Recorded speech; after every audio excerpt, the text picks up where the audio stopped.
Poor Avio had to turn down the free love. Oh yeah. So that was gonna end well for everybody involved.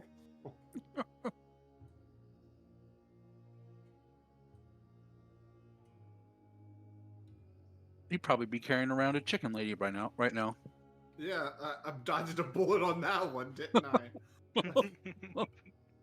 I would have caused major problems with the love of his life. Probably would have lost his son, and then the person who's like, "Yeah, I will choose to be with you," turns into a fucking chicken. Yeah, he dodged a bullet on that. He'd be carrying around a chicken lady right now. All things work out in the end, huh? Yeah, they drew. But now you have a bugbear following you around. Now we just gotta get him to walk into a portal. Like, that's all we need to do. It's... He did. And you guys rescued him from it. Grim rescued you. Ivy looked over and it was like, I think I've seen this before. I'm gonna step away from the portal this time. And if anybody comes at me, I'm just gonna turn invisible and run away, because not again.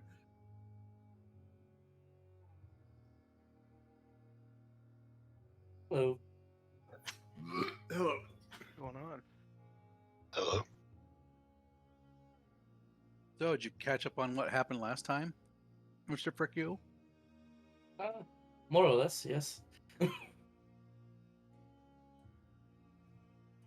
Oh shit, did I forget? That was a big old freak you to the whole party. Oh man, I'm sorry. You sent me a message to explain to you what happened, and I. Oh, it's fine. forgot It's about fine. it. It's fine. It's fine. Okay. Sorry.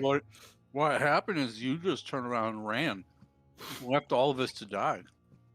I mean, that's what was supposed to happen. Kept shutting doors behind me, saying, "Oh, guy, he's okay." Also, Let's go this way now. Also, not surprising. That's actually pretty in character. The surprising part is he didn't tell me to do that. Then points to you, Sotik. I give you an inspiration.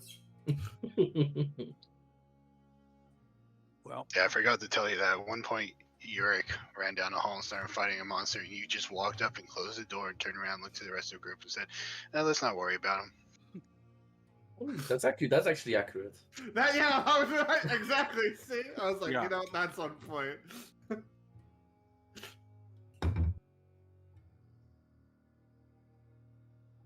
I think it was literally I left the room. I don't know if Awen was still in there, but you were just like, Yeah, I forgot to tell you that. At one Awen point, left, Arvio Yurik left, ran down a hall and Eric was started still fighting a fighting. monster, and you just walked up and Leah closed just the door and shuts turned the around, looked to the rest of the group, and said, "No, let's not worry about him." That's actually accurate.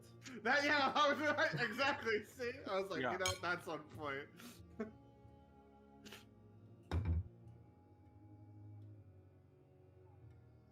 I think it was literally.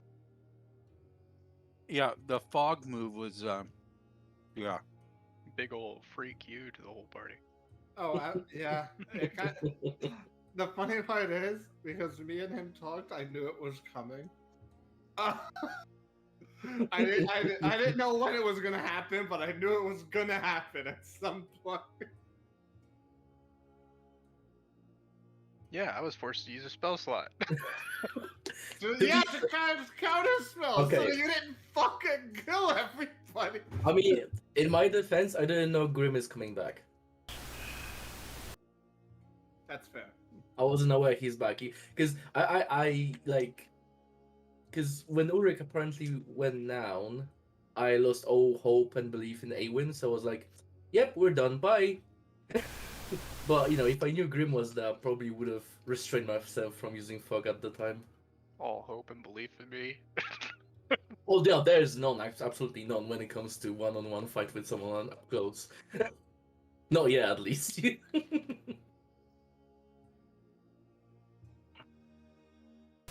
was still pretty bad.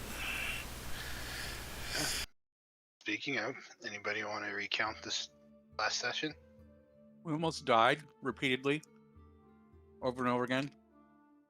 We explored the, I guess, cave, lost tomb area.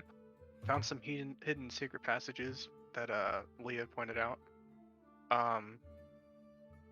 Ulrich and I both decided to go down a passage, and we came across a lost boy that did a pretty good number on Ulrich. That's just the name of those things now, I like to think. Yeah, he ended up killing it, and then we continued to travel down the tunnel to find another room. Once we hit that room, we came across another. I think it was a lost boy, and out popped. No, it was those rats, looking things. And then Grim popped out of a tear rift or something like that. And then we fought another being that was like the Lost Boys, but also different, had a huge mouth. After that, we explored a little bit more, and finally found ourselves back fighting the two lonely people that wanted hugs with gigantic spears.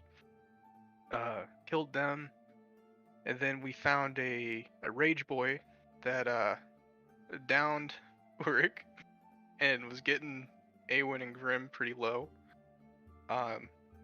Leah said basically, nope, I'm not going to deal with this, and dropped a fog cloud on us.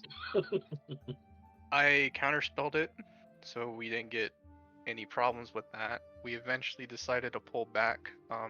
Ulrich did get up eventually.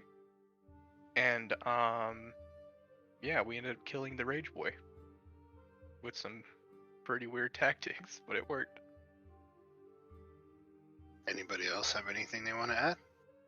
Arvio heroically led everybody through the dungeon while not getting a single scratch on himself. Everybody definitely took a beating. Oh. Not a single fucking scratch. There are some other stuff that happened. We did come across a like temple altar area for religious reasons, I guess is what I'm assuming it was. It was just kind of a big room that had statues on it at one point, and there was two doors, one leading right, one leading left.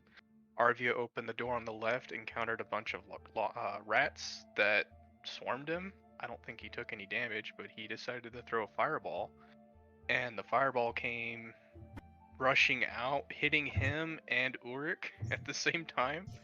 Ulrich, on fire, decided to jump in the glowing purple water, and yeah, just like disappeared.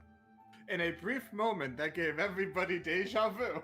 Yeah, Grim decided to go fishing with the rope and weighted down after some realization that the rope won't sink with the corpse, and we ended up getting him back out.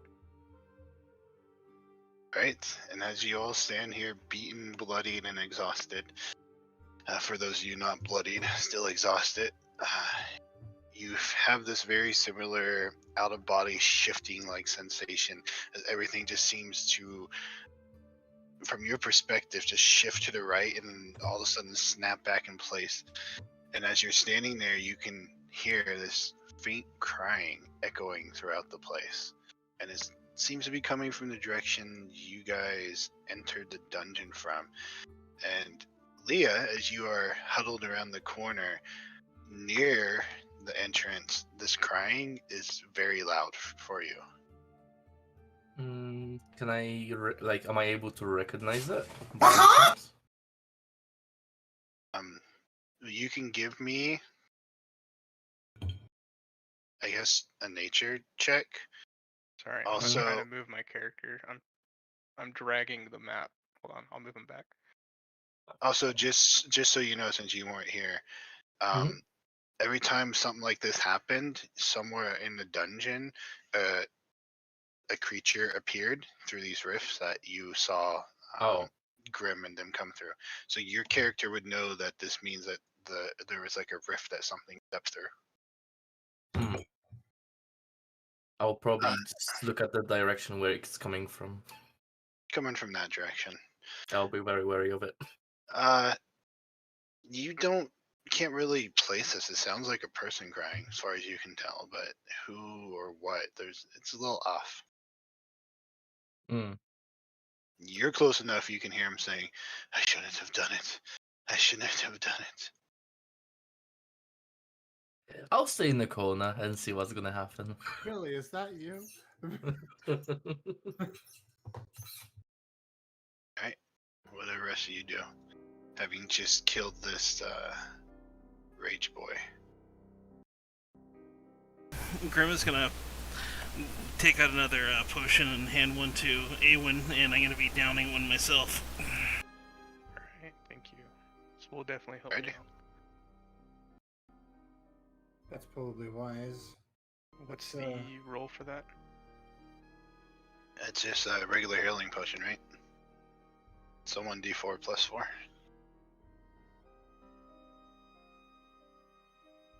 Let me double check that 2D just in case. 2d4 plus 4. Yep. Ulrich is correct. You have, by the way, Leah, the combat that was going off has died out. Okay. Like I said, I just had your character there cowering, Mm-hmm. waiting for time to pass. Okay. I'll probably just wait for everyone to, I don't know, I guess come back, I suppose. All right, it's up. It's in your control now. I was just gonna have him check in after everything died down. So you do not hear the battle anymore. Ulrich, as you step in, you can hear the crying kind of coming from over this direction, the way you came. It grows louder as you leave and step into that room.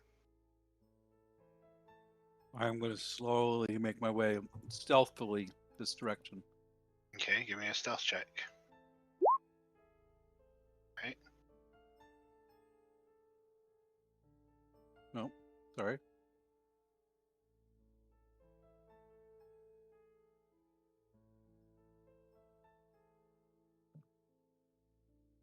I kind of look over at like Grim and Awen during this time and being like, I think that maybe we should get out of here rather quickly after we find the teleportation circle. I think it would be best if we avoid any further battles, especially with something like that. Problem is if we're gonna... Yeah, I mean, you're correct. Probably should do that. But if we come back here, we're gonna have to deal with it again. Well, sunny side up. When we do come back here, we'll probably be much more experienced. Hopefully. Fingers crossed. How are you looking, Grim? I'm... You'll see him. He looks very injured, like really bad. Something that Arvio hasn't seen in a long time. He looks worse than you, and you do feel pretty confident in your as you're steadily walking along, Ulrich, if you want to keep going. Yep. Hey, Really Grim, slow. why don't you like sit down, take a breather? Me and Aowen can probably handle any more searching. Isn't that right, Aowen? I just look at you with a concerned look.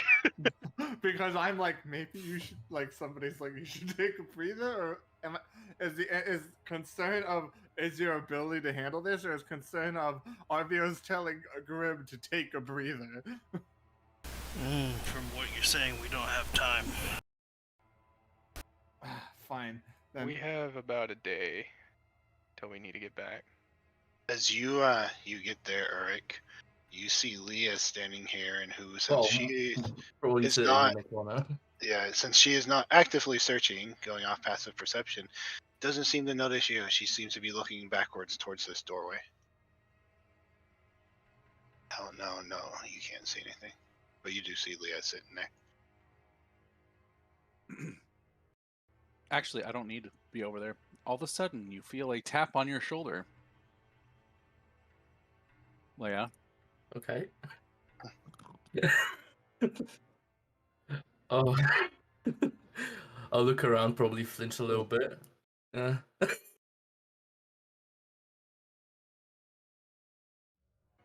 What? Why are we going in that direction? We were heading in this one. You would see, because he's not invisible or anything, as soon as he taps your shoulder and you turn and look, you can see Ulrich standing there, Leah. By the way, during the battle, I did see him fall down, right? Yep. He's a ghost. Okay, so Elia is probably surprised to see him alive since she thought he's dead. Yeah, he's How are you spewing alive? blood all over. I thought you were dead. I'm hard to kill. I thought so too, surprisingly, but he's still falling down. Mm-hmm. Avita watches over me. Let's hello. You hear come from over this direction. No, it's not you. Go away. I've suffered enough. And you hear the crying start back up again. Does everybody hear this? Yeah, Yeah. he's yelling out at this point. I'm just going to, for everybody close to me, it's like, I'm just going to head in the opposite direction of that. I think that's the best idea. I'm going this.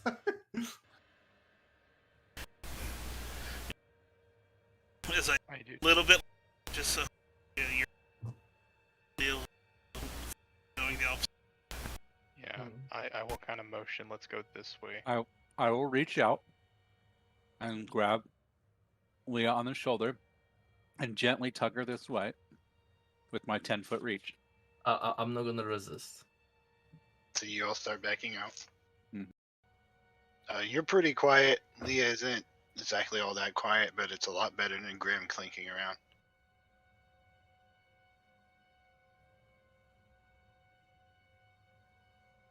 I'm gonna, The crying. in case you're stealthy. Alright, Slam. give me a stealth check. Disadvantage. As you guys start backing away from it, the crying, still persistent, is slowly getting further away, fading out. Yeah. I'm gonna Which stealth way's it. Arvio going? So this way. Here, Chaka.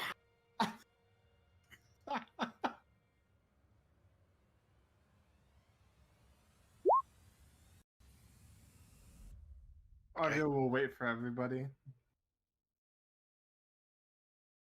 Because a wizard caught alone is a fucking death sentence. Okay, so you guys are moving quietly, Ulrich and Kelvic. Leah, kind of moderate in her steps, not extremely loud being that she is a druid elf, but still not as quiet as you are moving. And then as you're just kind of making your way through this dark, well, I guess two of you have torches or lanterns or something. Yeah. I still have a Yeah. torch out. So you're making your way through the stone floors, stone walls, the roof that's about 9 feet tall, and just trying to be as quiet as possible. And all of a sudden, you can hear Graham behind you with a loud crash, and you turn and look, and you see him like face planted in the floor as he's falling, and he's like getting back up. And you all hear the crying stop.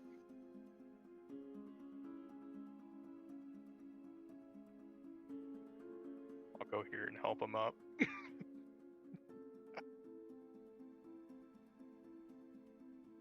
And I'll come back.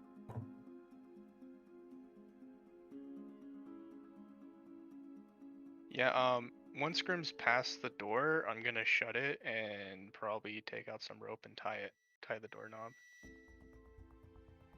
Okay. But I'm gonna shut it quietly. Yes. Well, since he's lagging out, I will move him forward.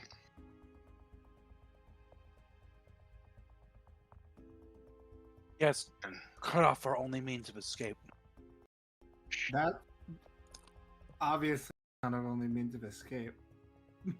But yeah, I will use the rope to tie the doorknobs together. Unless you don't know how to untie a knot. We go ahead and give me a sleight of hand. What's a knot? Right. It's when you tie a rope.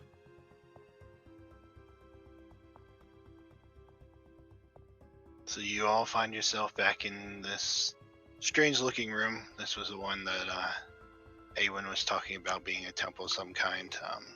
Not necessarily any markings like pews or anything like that. Just you notice that there are these statues that line the walls that are all destroyed. Otherwise, it's a pretty barren room.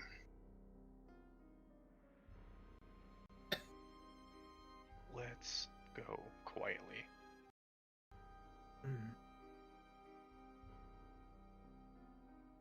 Yeah, Oh, that's looking helpful. looking at everybody, Leah, you would tell that Uruk is the worst, followed by Grim, followed by Eowyn. I feel like Leah is a little bit shocked about the fact that he's actually freaking alive, so she would actually give him some more healing than others for a change. So just the 1 minute, so that's 10. So I'll say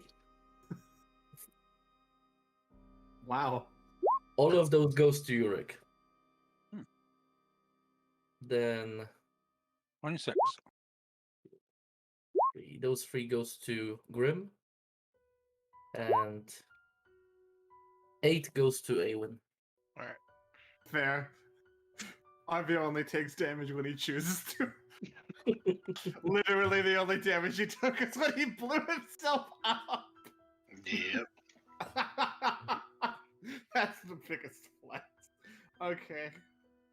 So Yes. you all stand at a fork in the road now. The right, where the angry thing came from, and up here where the portal is. Well, we've checked everywhere else. If the damn circle is anywhere, it's either down here or over here in a place I didn't check. I probably should have clarified with the rope situation. I would tie it and then cut it because I'm going to do the same thing here on this door as well. This one? No, this one that we're at right now, or where I'm at. Once everybody gets past. That's a good idea, just in case. So nothing wanders in here. It's not going to keep anything out No, that if really something- wants to come in. Something comes in, we will hear it first, is what I'm trying to get at. Yeah, but I feel like a lot of these things are just wandering around. They're only going to attack on sight, so not only does that block sight lines, it's also just going to keep them out in general. Well, Alright. I'm just Do we covering our do we know this bases. door's here? Yeah, Yeah. Oh yeah, I walked out into it yeah. after I got Arvio, Eldritch blasted. yeah, Arvio invisibly opened it further, and then somebody shot it with a spell. Yeah. So this is what looked like at one point a big elaborate bedroom. Everything now is just destroyed: bed, furniture, night table, dresser, all that stuff's just in pieces scattered around the room. Yes. This would make more sense to have a teleportation circle nearby. Especially if you're asleep, it would be best to have one right off of the main bedroom. Is anything catching my attention in this room? Excuse Like me. anything stands out, like any books or anything that seems to be intact or No, oh okay. everything is destroyed. When you kind of pillage through things and you look through it, you can tell that the witches did a pretty good job taking stuff out. Mm. Go ahead and give me a dexterity or a sleight of hand check for that rope as well. All right. You were sitting on that, weren't you? Yeah. And so you walk down, Ulrich, and you see this long. It's kind of claustrophobic for you. You kind of have to, crouch your head a bit, and as you're walking through this, you're definitely touching the sides of it. But you just see this long tunnel that goes down into darkness, and you can tell about here to branch upwards.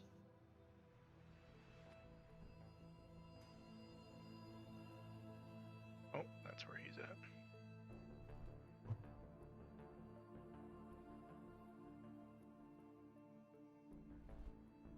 You guys all hear the crying pick up again, but it sounds closer.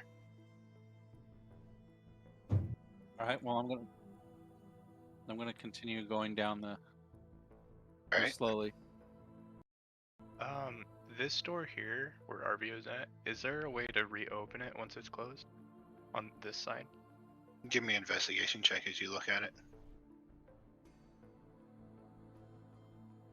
All right, Eric, you keep just heading down. Little cramp in here, but you're bugbear. You used to tight tunnels. Being that you probably spent some time with the goblin of some sort. yeah. As you look around at the door, it's just a door that swings on a hinge and closes. There's not any handle or anything. It just looks like it pushes open, pushes closed. Okay. There would be on the backside like a little indent where like you could put your fingers in to pull it in towards you. But other Okay, than that, so there's nothing. if I do close it, we can still get out then, right? Yes. Yeah. Okay, that's basically what I'm gonna do when everybody's in here.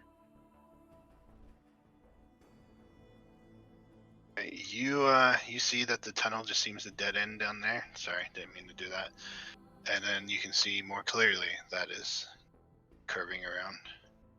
Mm-hmm. And I want to peek my head around this corner. All right, so you slowly peek your head out, and as you look down, just another dead end.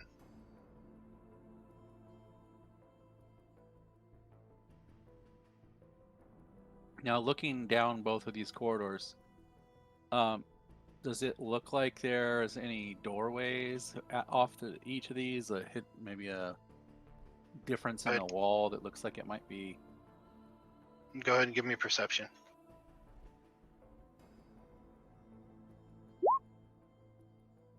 To you from this far away, they just look like dead ends.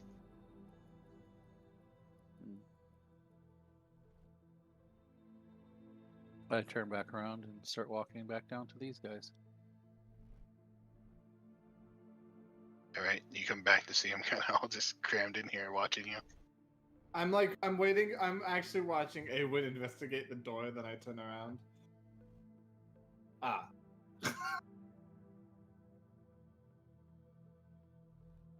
Is it a dead end or something? Yes. Yes, I don't- dead end. Cool. I don't believe that for a second. Make way. Alright. Squeeze past them. You two see what looks to be a dead end down there, as well as this tunnel heading upwards. That also looks like a dead end. Well, we really must have missed something. Hang on. I think I know where we need to go. I push past Aowen and then push past Grim. Did you say something, Awen? Yeah, Oh, hang on. No?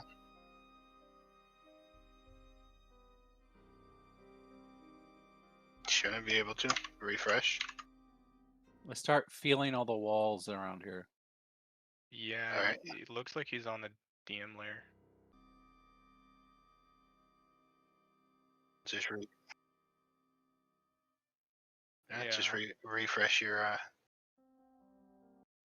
Go ahead and give me investigation as you start going around checking out the walls.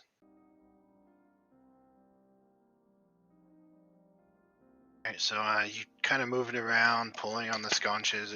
Again, the walls are extremely smooth. Whoever built this obviously put a lot of work into it, but you kind of don't see anything until you get around to this point, and something seems off about that.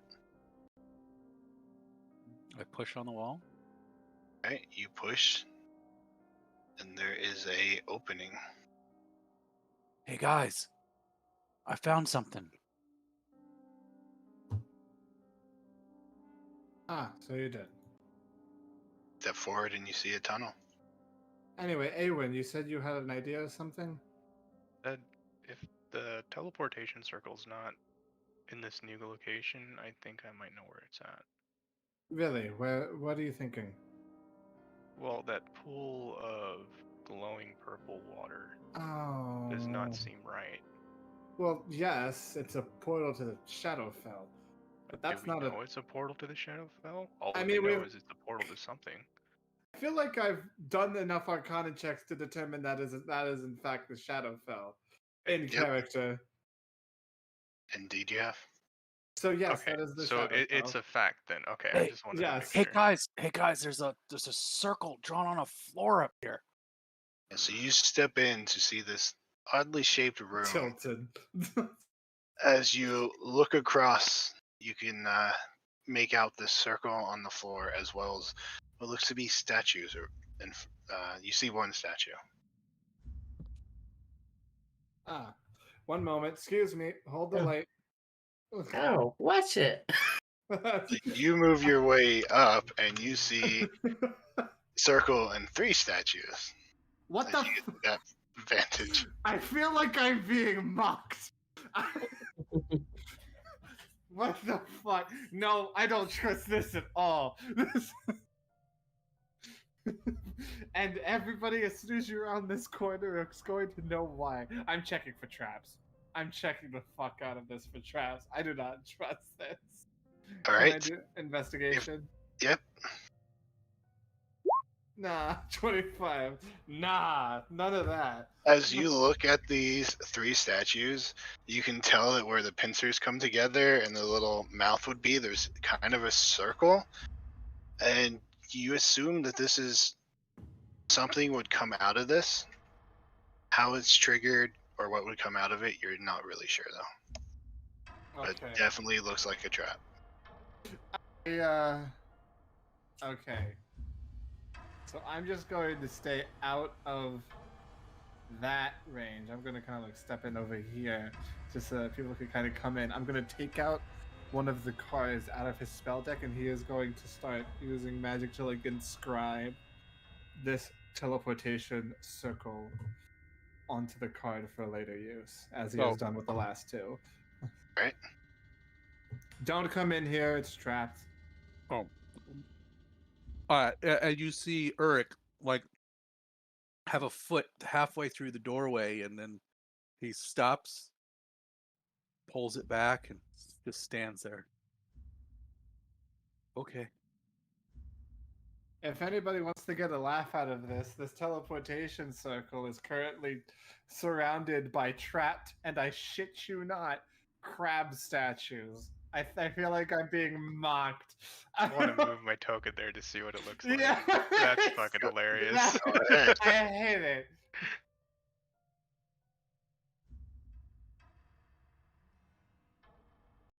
I don't know who built this place, but I feel like they're mocking me. Maybe it's your destiny. Wow, I I will inherited a shithole. I will tell. Yeah, I will tell Grim that I'm gonna shut this door right here, and then I'll shut the door. But I'm gonna go back over here, stealthily, and listen to see if that thing's coming closer. So you want to ping which door you're closing? The one next to Grim? Yeah, this one here. Okay. You give me a stealth check then. Yep. How long does it take you to write down a magical circle? Really, no, I think I just need to copy it. It doesn't really tell me how long. I mean, let me look, but this is kind of a paragraph. Maybe a Google search would help.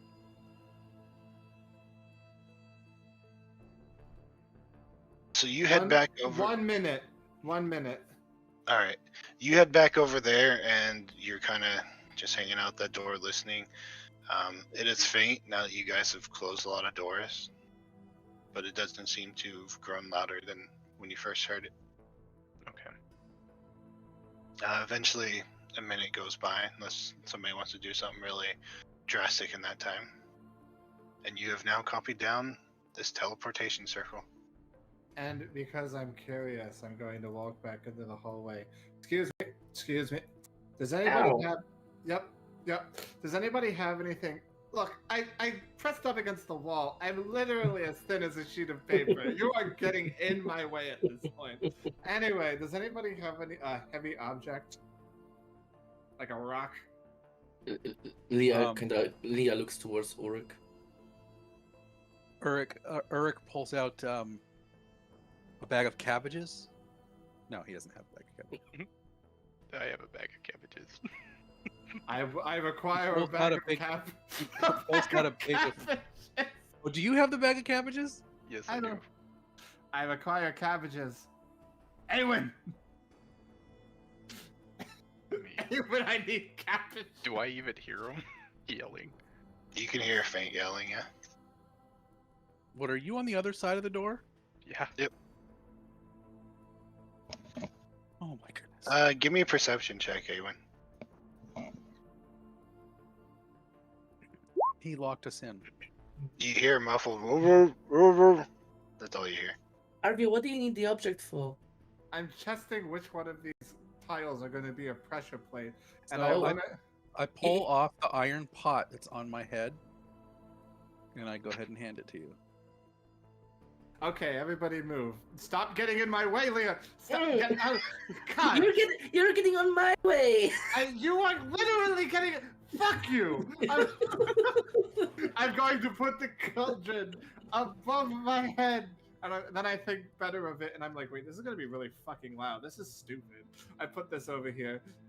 Do you have anything else that isn't going to make a really loud noise? I just need something heavy, not Why don't you hollow just like a Heavy, bell. it's going to make noise, Arvio. Yes, but this is literally built like a bell. It's going to make so much. Why don't you just throw one of your daggers? You got a lot of them. That's true. I have like 50 of them. Silly. I take the iron pot and I put it back on my head. I just need my character sheet to fucking work. I am going to start. I will yeet a dagger. I don't know if this will be heavy enough. Into the center of the circle, so to either A, release. Arvio, What? maybe let Grim throw them, or Ulrich, if you want to, put a bit more pressure on them. I do a very slow turn. I can throw a fucking dagger. Yeah. She kind of just looks. Oh, can you? Oh, okay. So Uruk is just shy of 8 feet tall. So he is basically like standing with his legs spread, so you can kind of lean down and go under between his legs and do I this. need you to not do that. I need you to get out of my way. I need you to get over here. I'm not going to aim under your legs. I step over you. You're a piece of shit, you know that? Anyway, I throw a fucking dagger into the center of the teleportation circle. Alright, tink, tink, tink. Lands in the middle. Doesn't do anything. Maybe I should just use a really long stick. Maybe it's not Maybe. enough weight. You brought out Mr. Pinchy before, right? Yeah, Maybe the crab should go in there. that's good. I hate it when you have good ideas. Anyway, fuck you. I promised Mr. Pinchy. And I want him to go in the middle to see if he can't test to find a pressure plate or something. Okay, all of a sudden your crab familiar appears and scuttles into the middle, and nothing happens. How big is he?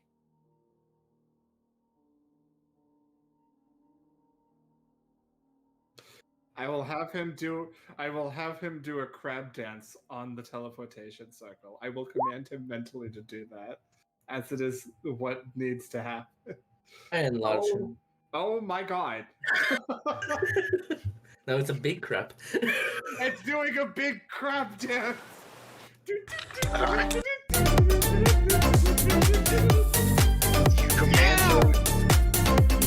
him to dance, and as it just starts like kind of moving around and pinching its claws above its head and stuff, all of a sudden you watch as it just grows and grows and grows. There's now a giant crab standing in the middle. Nothing's happening. Uruk's mouth just drops wide open as he's like looking at this crab that Arvio, that circle makes things bigger. That's not the only thing it And does. then I will Uruk cast minor illusion. Uruk steps over you and steps up. And I back up. Right? Nothing happens to you. I want to be bigger. Well, why you wouldn't get out of this room? I will What do you create. I will create a. Let's see. What was it? A faint skunk smell around him. Can I Right, use so- minor illusion to do the crab rave song? Sure. And you Great. Ulrich, shove this crab kind of out of the way and step in the middle. And as soon as you do, it just stinks horribly, but nothing happens other than it stinks. Arvio, crab past gas really bad. Smells rotten. I think crabs do that. I wouldn't know it, but it smells like a skunk. I mean, like, really Then- fast. Then how are you sure there's not an invisible skunk? Those exist, you know. I look around the room For the invisible skunk. and start stabbing randomly at areas of the floor. Okay, and at with that my point, I just blade. unsummon Mr. Vinci because he is not stabbing my crabby boy. All right, so you're stabbing at the floor. You said Yes. you basically stab everywhere, just connecting, clinking metal on stone. Nothing happens though. You think that if there was a invisible skunk, you probably killed it. Do I still smell the skunk?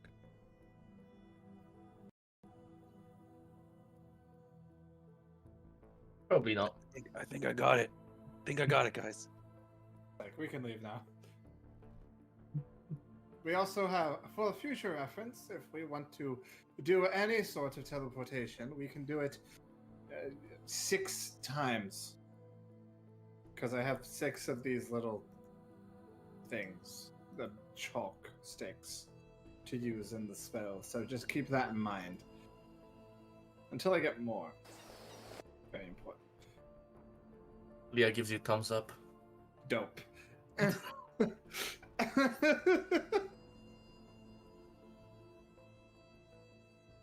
You just see Grim leaning against the wall, just with his eyes closed.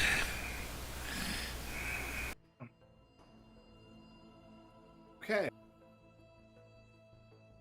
Let's away from this place. Sorry, can you guys hear me? Okay, we can hear you. Yeah. Okay. So you're gonna exit this tunnel. Yep. So Dun dun. you're telling me we can't. We came for you to. Well, yes, this is how we get back. I mean, I can create a teleportation circle here now. I also have 2 other locations. One's in Torrid, and one's in the middle of the jungle. Both of these locations probably wouldn't do us very good right now because, well, neither of us get us to the boat.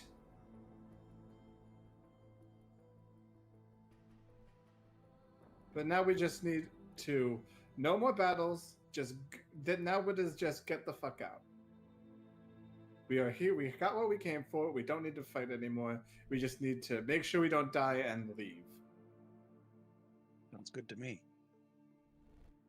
You hear this, Awen, as the door opens behind you. Didn't you tie that? Like with a knot? Like, are you fucking for real? No, the secret door that you all opened and came out of. I hate this. I will cast it on everyone. You'll cast a what? That's Right, another wait. trace. Just to be aware, you cast it on yourself, and everybody within 30 feet benefits from Yeah, it. yeah. So basically, when we are a bit closer together, I'll cast it on everyone. So since Arvio mentioned that there's no more fighting, let's just get out of here. I'm like, okay. I do get a question to who inspected this room down here, this passage that was leading this way. Was there just a dead end, or did you guys see any way of getting out? It seems like this place has secret passages. Maybe that's one that will lead us outside. My answer to that is that door that was that doorway looked like a secret passage, like a secret wall, didn't it? Yeah, that's why I was asking. Maybe it leads to the front, and we can avoid the fight with the thing that's currently crying outside. That's yes. Okay. Avio already assumes this because otherwise this entire hallway is pointless. Are we stealthing out of here? Yes. Yes. Okay. So Let- let's go ahead and do that. All right. I would like to check that passage though, see if it leads us out of here. Okay, you guys give me stealth checks plus 10 to your roll. 26.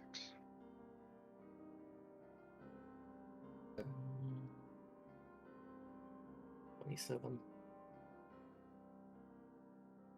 18. I'm proficient in this, I swear. Sure, buddy. Rick.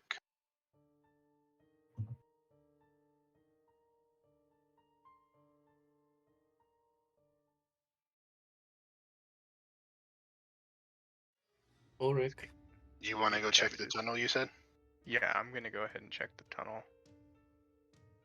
Ready. You continue or make your way back in here. I'm not sure if you actually came into it. I came Oh, that's right. You were just like standing here. right here. Yeah, and that's all I was at. All right. So you make your way in, and you continue down, seeing a little better with your light out, but still, it just goes into darkness. Eventually, you come to a point where you can see the end of that tunnel, and as you round the corner, you see what looks like another end of the tunnel. Okay. I will inspect this doorway or the walls as I'm going up too. Alright, well, as you're going up, you're kind of pushing against the walls, nothing's happening. But you get to that one, and you can definitely see like the hand groove on the back of it. You interact with it? I will put out my torch Okay. and slowly open it. Alright, so you open it up to look back into a very familiar room. Okay. Does the crying sound like it's in this room, or is it like somewhere else? Go ahead and give me a perception check.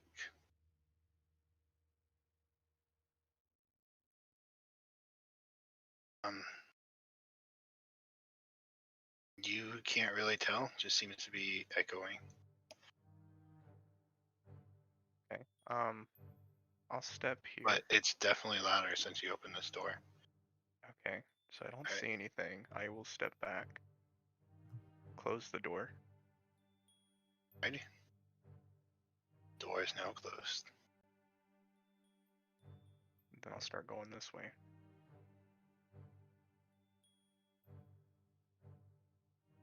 What is it? And then I'll What do the is same thing and a true fact so bad? walls and whatnot and see what I find. Alright, well you get down here and this wall again, you can see the telltale signs that it's a secret door. Okay, I will slowly open it. As you open this door, the crying gets super loud and you can hear muttering say, about, I didn't mean to. It wasn't entirely my fault. It seems to be coming from the right. So my torch, I don't have a torch anymore, so I'm not illuminating light. Yep. I will peek and see. Alright, you see this giant figure just standing in the doorway there, crying.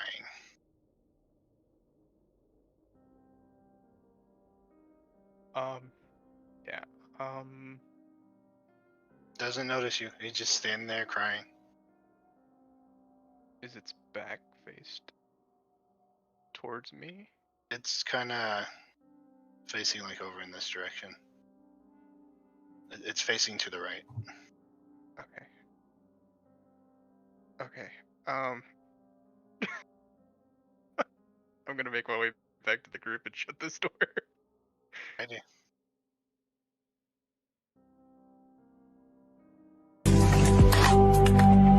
You found anything? I found out what's crying. It's a big ass being, and he's 2 doors. So where I tied the first rope and shut the door, he's in that room.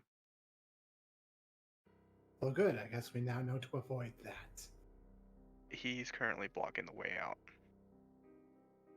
We can use. I remember there was another secret tunnel that was leading up to that room where we found Grim, and that can lead us out. But he's in that room where that tunnel leads. Is there only one exit? You remember that there was 2 pathways in the beginning, and one path was leading into that room where Grim was at, where we found him. Yes. He's in the path that we came down from, so the other path. He is currently he's not in. I'll kind of point like in this direction somewhere.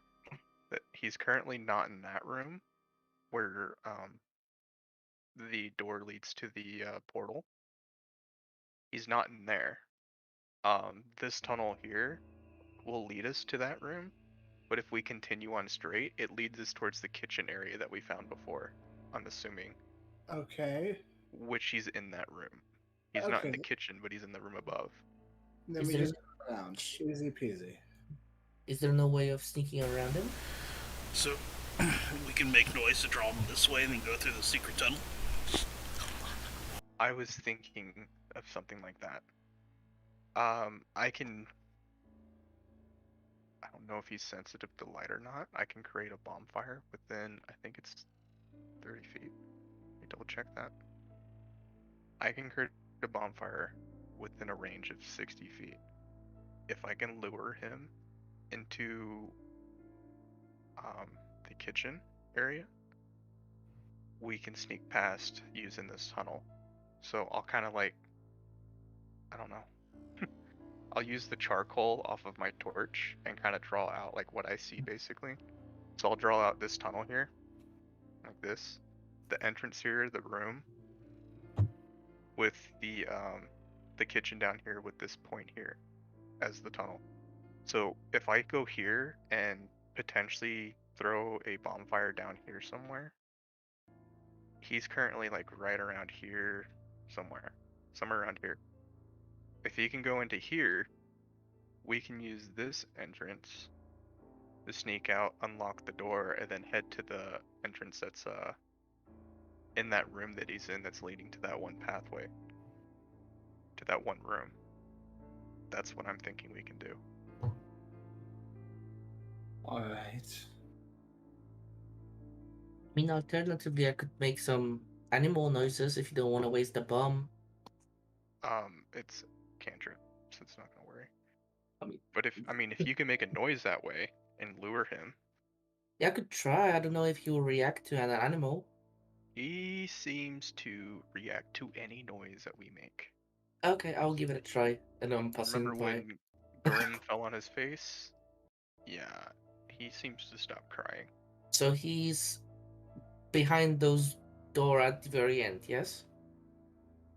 No, so I'll draw out the map again. Okay, let me see. So if you go towards, like you move your hand over there, I'll start pinging maps. Mhm. So if you go right here, Hold and on. you send a noise over here. Oh, hold on. Can you do it again? Okay, so you send the noise that direction. He's in this room. Ah. This door is open currently. So if he runs basically here, if he runs from here into here, that's where we need him. And we go, if you go up, see my markers, that way. That's leading to that other room. On her way, she gives you a thumbs up. I don't know if you can see her or not, but she just keeps on walking. Yeah, that's fine. So that's the plan. So let's get into position, I guess. Okay. Alright. Where am I going?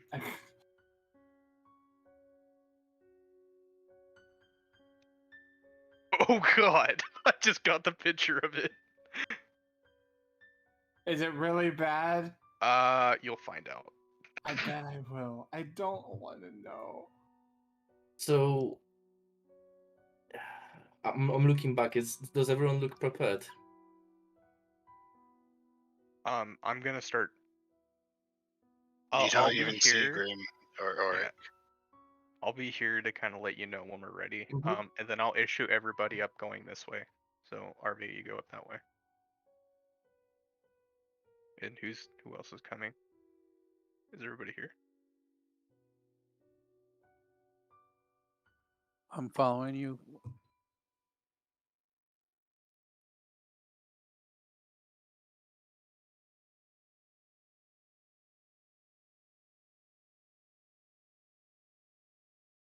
They went down the tunnel.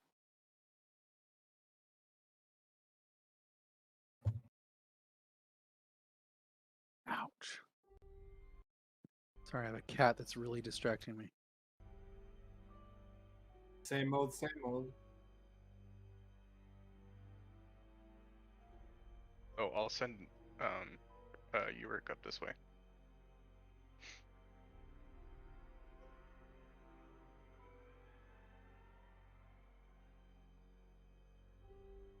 So you guys will go that way.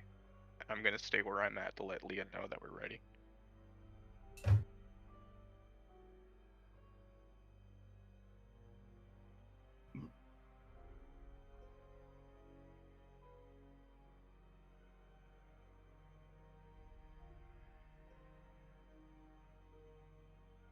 Ready?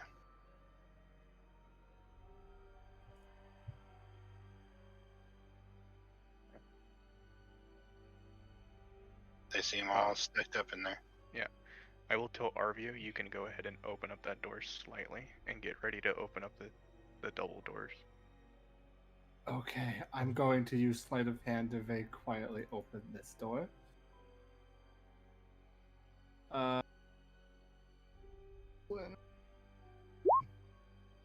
God hates me. You very quietly and slowly open the door.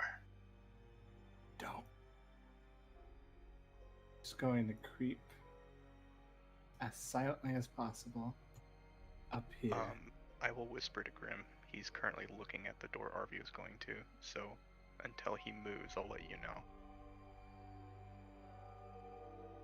And then I'll put up the thumbs up for Leah to go ahead and open the door quietly and do the noise. Okay, I open the door quietly. Do you want me to roll sleight of hand as well? Yeah. Okay. I open the door. I peek outside. And I'm gonna make fox noises. Right, where at? Basically, around here. Alright, so you start to hear the screaming light calls of foxes coming from there. As that's happening, since you guys are now separated and no longer under the effect of That's without a trace. Yeah. Yep. You guys hear Arvio kind of walk out and then stumble a bit on all the dead creatures on the floor and slam into the door. At the same time, the fox noises are going on. Wait and a the second. crying stops. Do I get a roll for this at all, or does this just happen? Okay, go ahead and roll another stealth check. Alright, because it's like, alright. Totally forgot that's what happens. 22. Okay. You manage to catch yourself before you slam in the door, and you guys hear this crying stop. And then you hear Leah coming from up to your right. You hear somebody say, I've already paid. And you hear footsteps start heading your direction. I'll kind of wait for Leah to come back and shut the door. Okay, I will slowly start moving backwards. Shut the door. I'm closing the door, but not tying them or anything, just closing them regularly.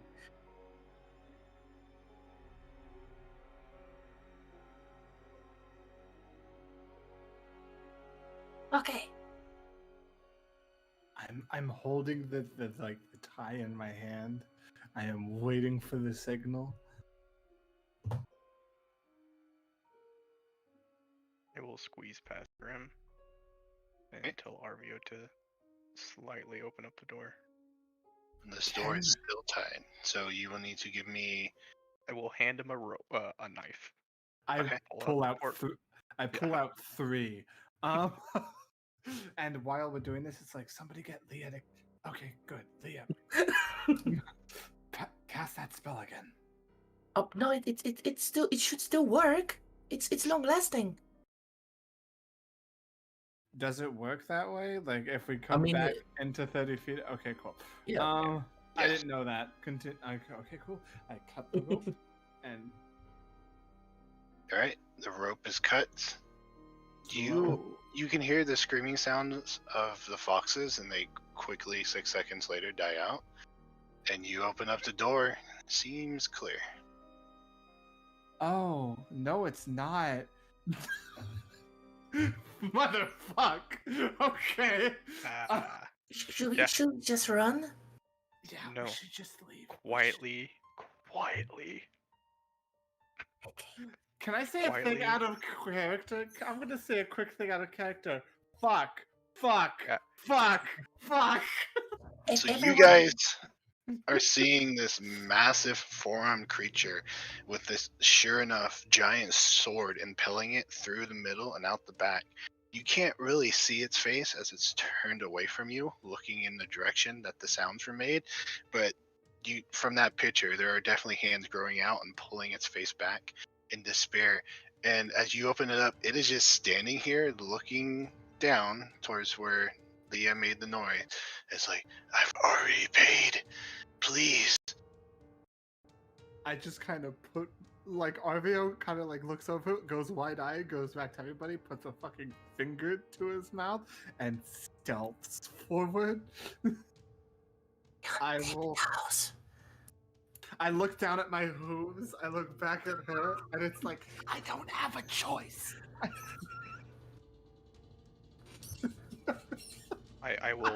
I will tell everybody to follow me, and then I'll lead them this way. Wow. Stealth.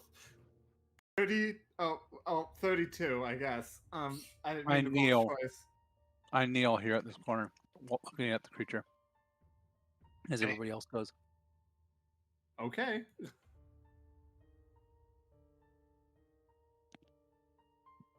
You all slowly make your way by, hugging up against this wall, moving around, being careful with your step, keeping an eye on Awen as doing so.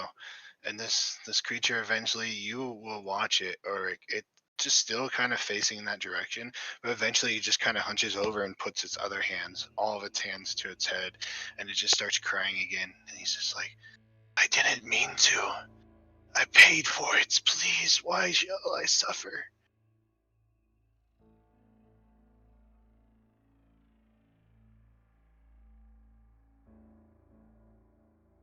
So you're no longer staying 30 feet with Leah? Yeah, I was gonna say stay 30 feet with Leah. Okay. Okay.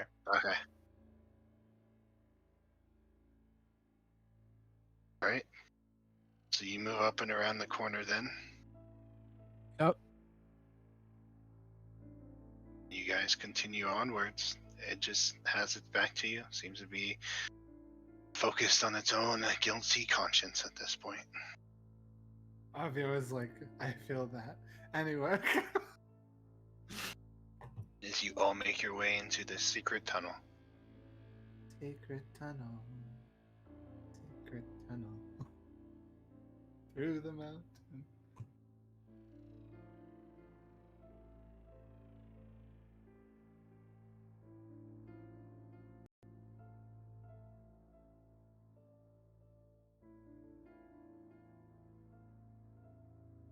Alright, so you step through and creak that door closed. Give me a stealth sleight of hand as you're closing it. Mm-hmm.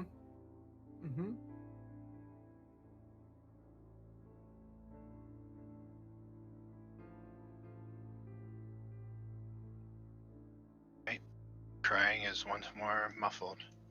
It actually oddly sounds louder in this direction.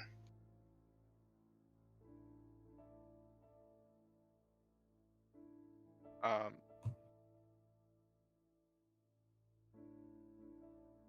wait right here until everybody gets stacked up.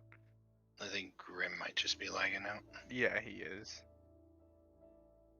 Is Leah Yeah, through the wall? No, yeah, I think I lost my token. I saw your character go off the wall.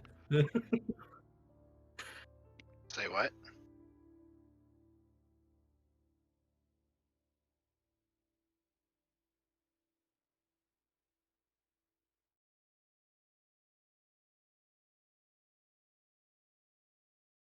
Really?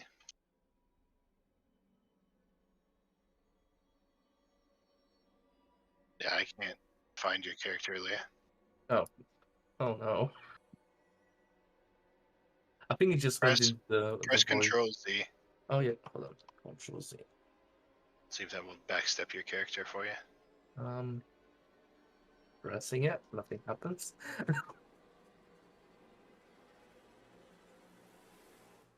It only moved Grim for me. Well, you guys continue around. You come out into what looked like a servant's room. Find yourself at that split, that fork again, in the long hallway that leads out. The crying sound very prominent behind you. You don't hear anything moving, but just as you get to where the doors are open, it grows louder, and you all make your way down this tunnel, back out towards. Sorry. The little cave. I would like to try to shut this door, if possible, on our way out. Right? Yeah, you managed to do that.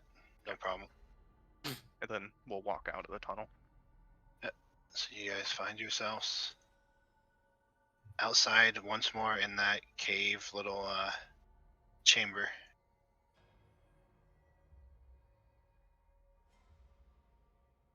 And after we finally like close the door to this nightmare place, Arvio looks at everybody else and goes, "What the fuck was that thing? That was like the worst one. Yeah. Holy shit." Arvio, you seem to be pretty knowledgeable on arcanes than I am. Yeah. Maybe when we get into a bigger city, try finding out a way how to close that portal. Actually, I'll be honest. I'm actually currently working on such magics that would create the portal in the first place. So I've already got it covered. Closing it might be a different matter. I'm not sure though. I was more talking about figuring out a way to end the shifting process that we've been going through, because it seems like every time that shift in our vision or in reality and snap back together seems to summon more of these things. Yes, that's a big problem. Yeah, yeah. I would need access to a library, but I'm sure I could find a solution to that. I'll make note of it real quick. One moment. As I say, as I scribble that down in a little notebook of things I need to do. Well, as you close the door, it seals almost perfectly shut, and it just looks like a cave wall. As you guys are hanging out here, having your little conversation.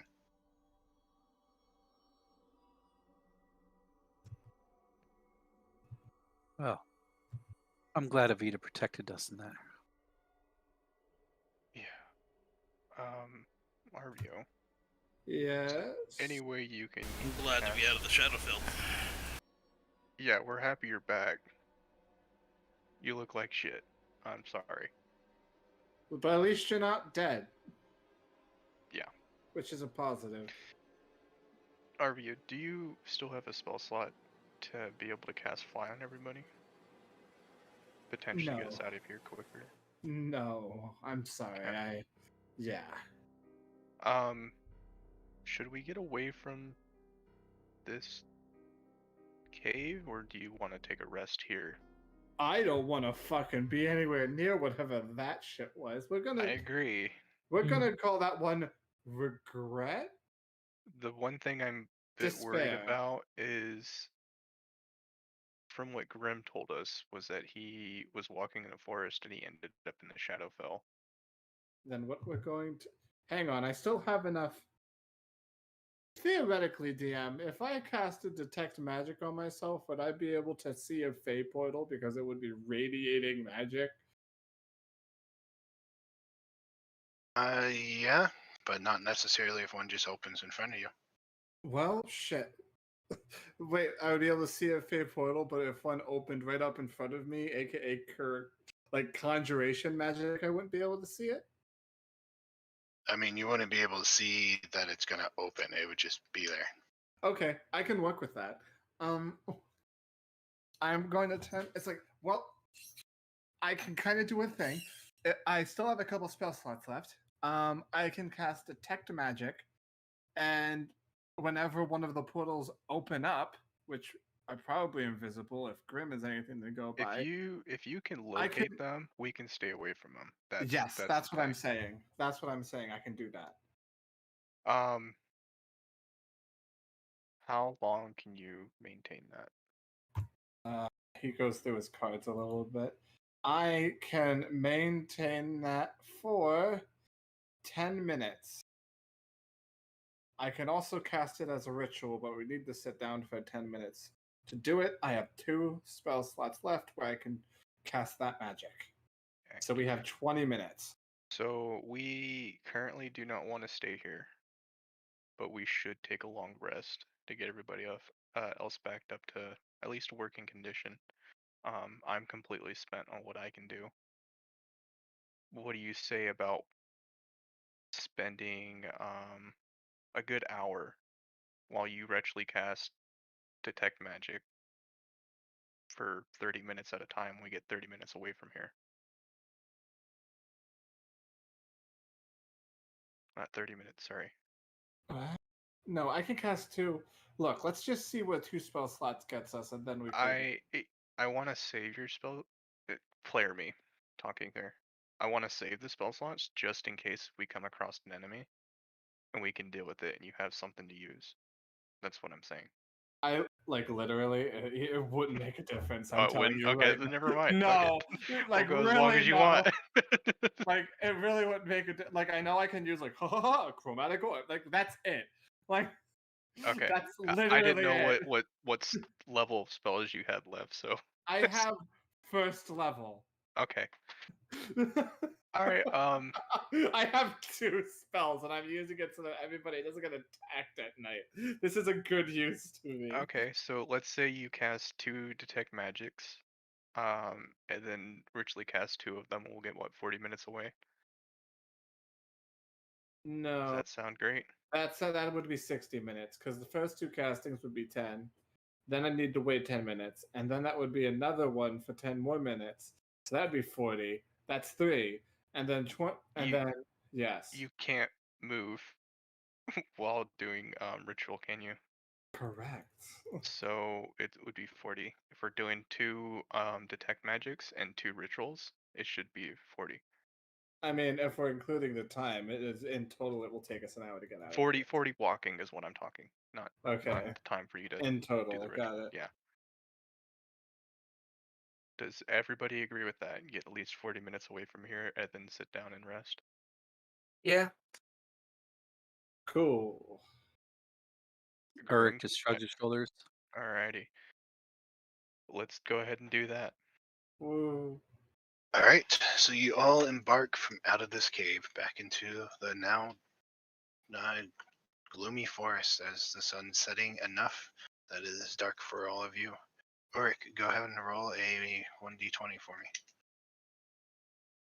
Oh no, guys. We're all dead.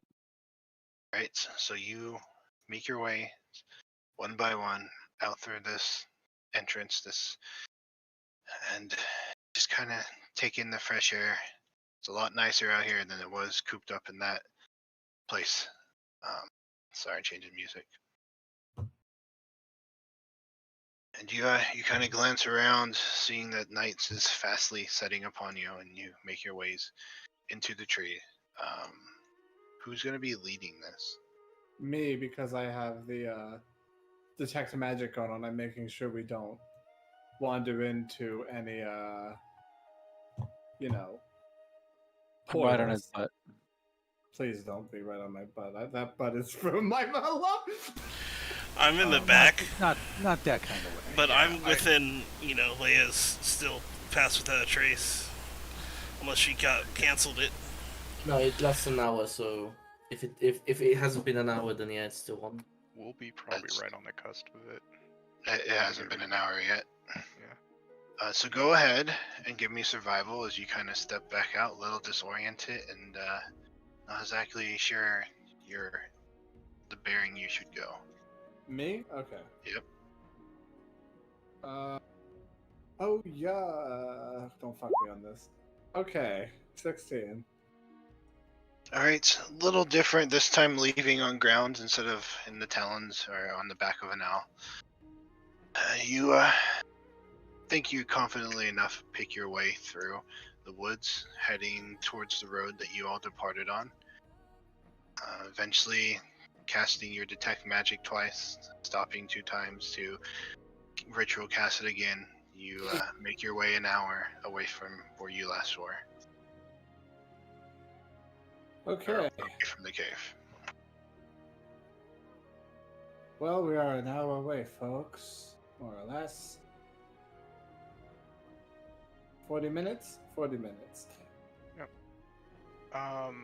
Let's go ahead and find a location to sit down and rest. Yeah. Alright, well, it's a forest, plenty of places to sit down. You looking for a spot in particular? Probably something that would, if there's a location that'll give us out, like get us out of the elements, like a knockdown tree or something might help. Okay, I'll you assist them. go ahead and give me a survival check. As you start scouting around, you, Lopping it. you give me another one since you're being assisted for advantage.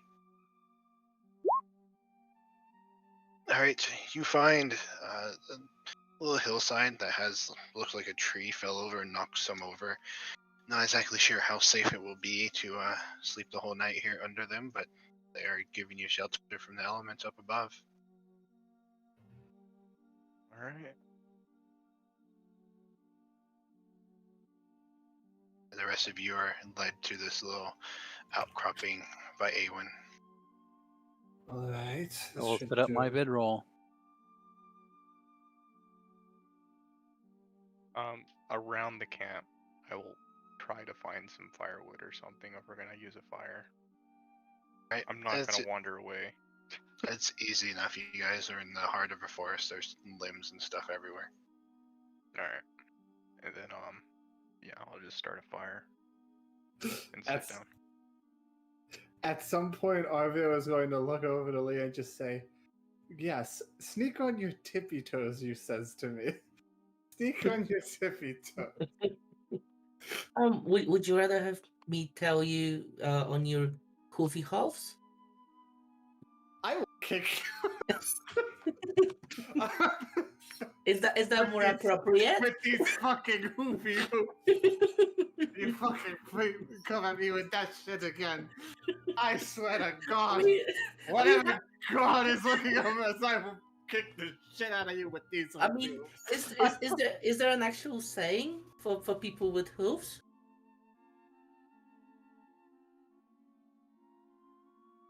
I don't know. Maybe I just created one. I guess. Have you ever Yay! Actually, now that we're thinking about it, have you ever thought about it how a hoof is just a giant toenail? Yeah, but it's less likely to break, I guess. Yes, because it's much thicker. But isn't that kind of... Yeah. Leah, go ahead and roll 1d20 for me. That's a sanity check for realizing that Ivy was standing on one giant toe. This revelation. Leah feels inspired after creating a new word. I've always wondered how sturdy horns would be if you grab both of them, start swinging, and then chuck the person. Well, I can tell you they definitely work as handles. We do not need to know your bedtime stories with your wife. That wasn't with my wife. Oh, well, we learned something brand new with you now. Woo! Is it new though?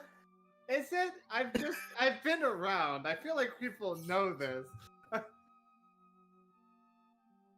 you're saying you potentially have another kid out there that we're gonna go have to go save? We don't talk about these inevitable. Okay, I'll be honest. Wouldn't be surprised. But also, those women probably don't want me in their lives anyway.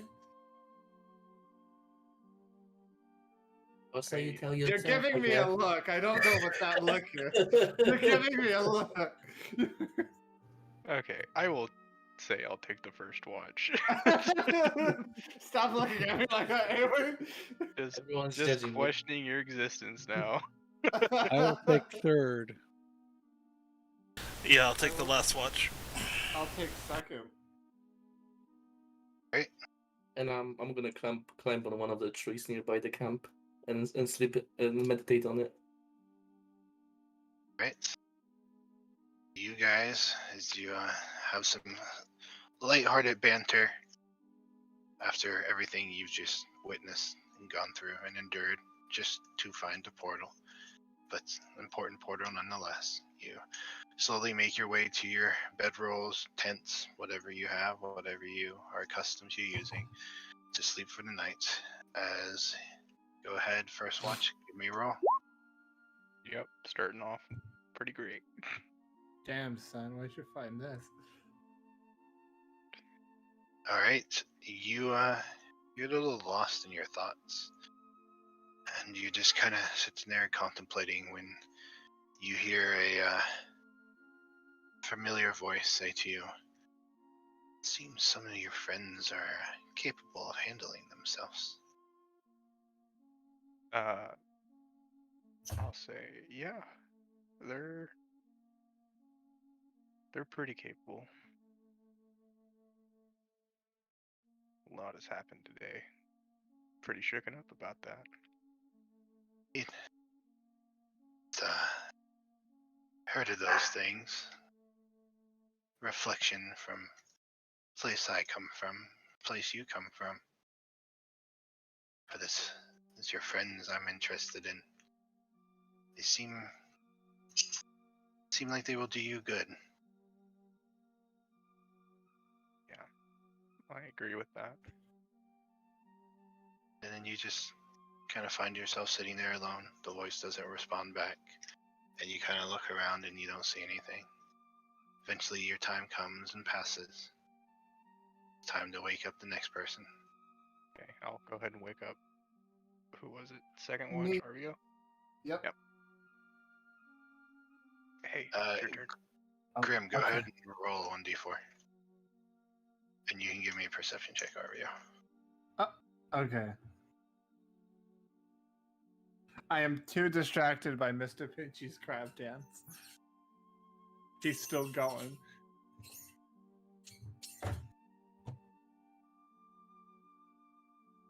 Just sitting there hanging out with your crab. Eventually you're starting to feel a little tired again and think you should just go ahead and go get the next. I don't know why that image is so funny. Just Arvio in the middle of the forest, sitting on a log, chilling with a crab. And now then you throw a stick into the fire. Yeah. I'm gonna wake up for Rick. Rick, you are awake. Hey. What? Your turn. Okay. Go ahead and give me Sits up. perception. And he rolls perception. Alright, so you sit up and you make your way over to the fire. Yep. Okay, you find yourself sitting there. You kind of gaze around and take in the sight of your newish companions, people you've traveled with, and awkward interactions you've had. But quickly, you are diligent and go about your duties as you look out into the woods, into the darkness, every once in a while glancing up towards the night skies, but Nothing seems to come. Nothing seems to make any noise. In fact, it seems a little eerily quiet. You But- persuade? Are you persuading people to come out? We'll still use that anyways. Fine. But eventually, it alright. is time for your watch to end. I will go over and poke Grim. All right. Leah, you would also woken up at this point. Yeah, I've probably been observing Ulrich for a little bit and then watching the night sky along with him, I guess. All right. Well, last and final shift comes. Go ahead. I guess the both of you give me perception checks.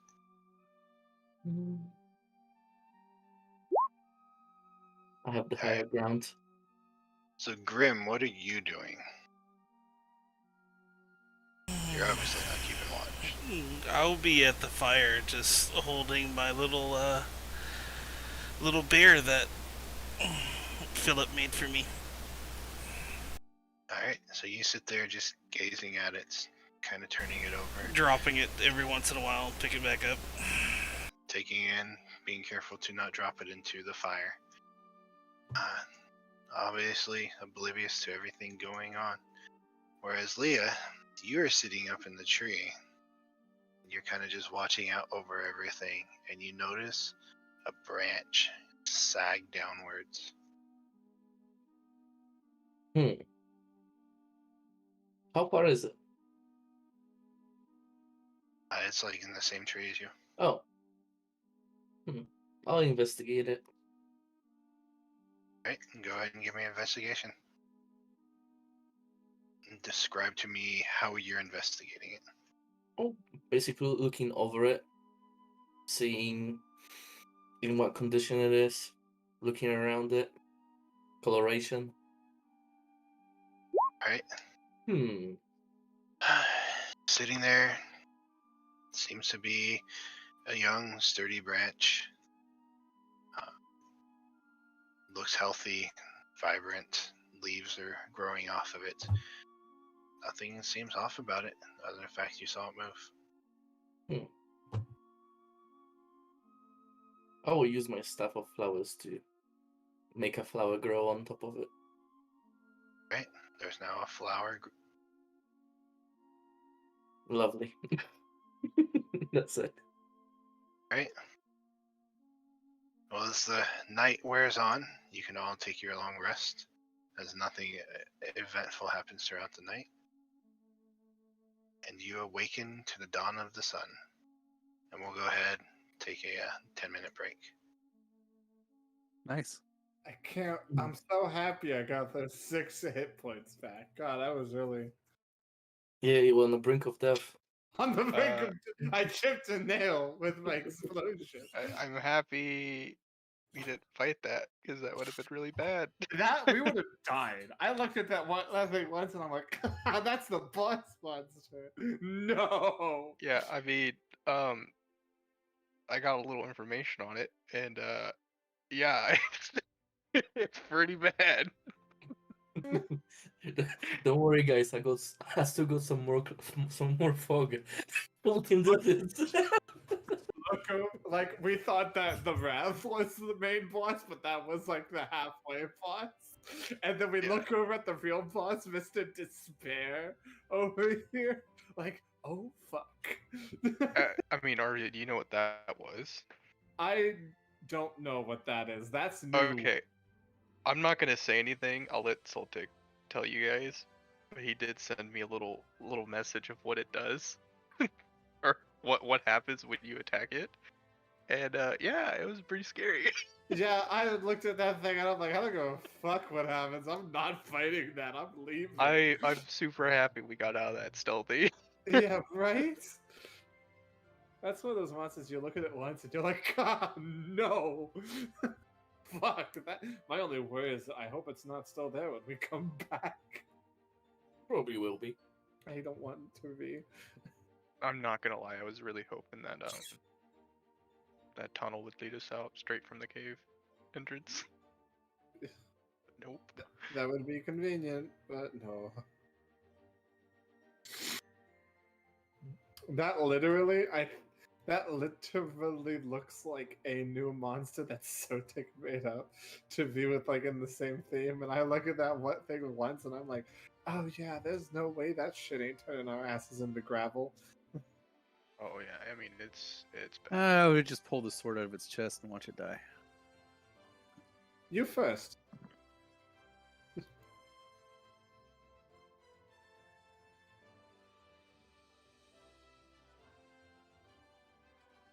But I will also say I'm very happy that I actually got my spell slots back. Like, oh god, I had nothing. I literally have had nothing. only 2 spell slots, so it's Say, as much as I can do.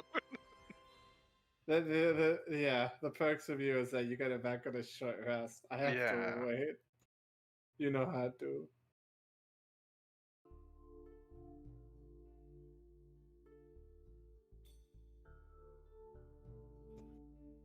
Yeah, playing a warlock is pretty interesting.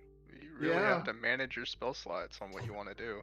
Oh yeah, dude. Like there are times where I just don't even fucking use my spells at all. Yeah, Because like because this might be useful later. I was gonna use armor like when we were fighting the anger. I was gonna use Armor of Agathis to get me some temporary hit points back, and I had 1 spell slot left. And then it was Leah's turn. She goes, "I'm gonna cast Fog." Well, Arvia's not here, so you can't counterspell it. I gotta do it. Counterspell. Yeah, right. All I can do.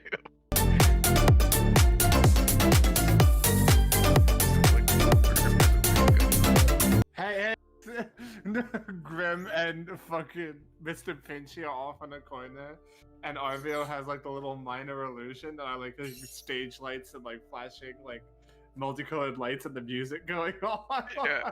Watch, we're gonna get.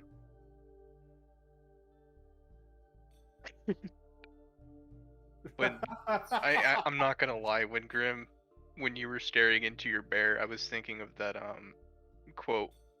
I don't remember the guy's name. I know it starts with F something, but it's the one where it goes, if you stare into the abyss long enough, the abyss stares back.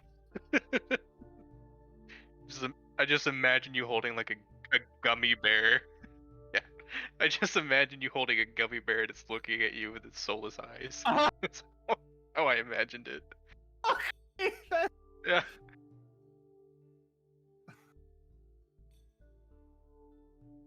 I mean, you can get gummy bears that big.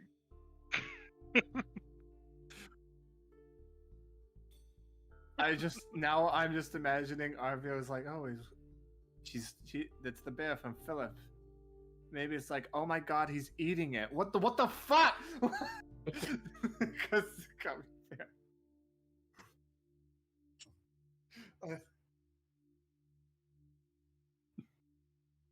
Notable silence.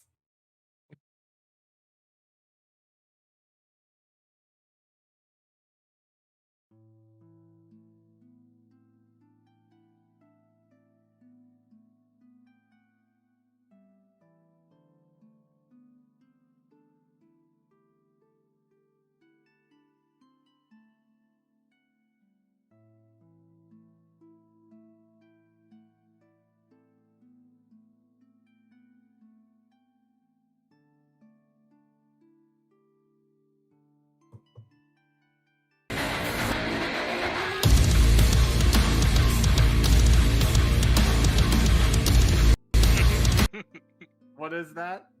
It's doom music. Fucking pump that shit super hard right into your skull.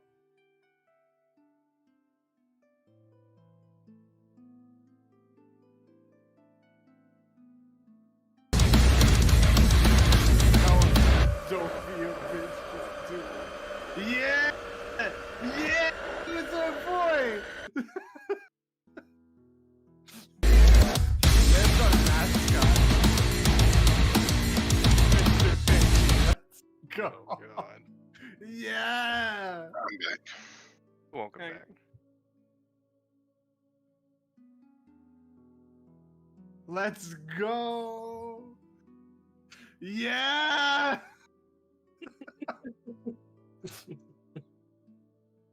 Nah, man, we the Krusty Krabs.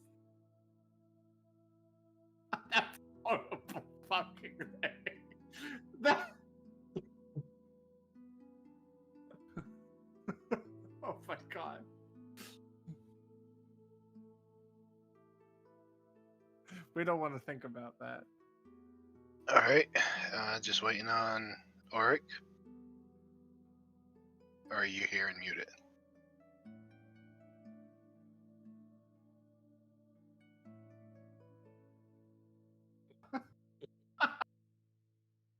Technically, after he could have grabbed the dagger you thrown. I like to think he did. I like to think he did.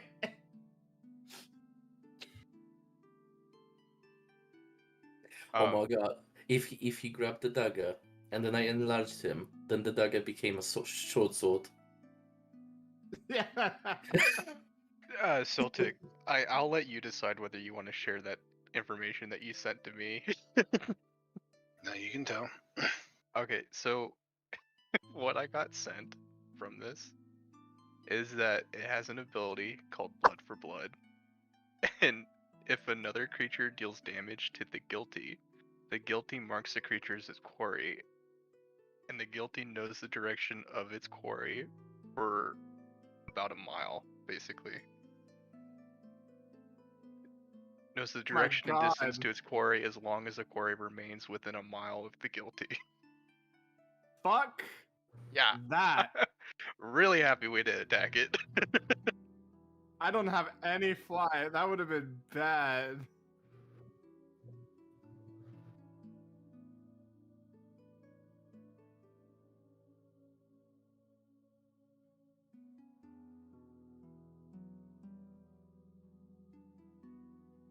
Okay, that's the last crab gift.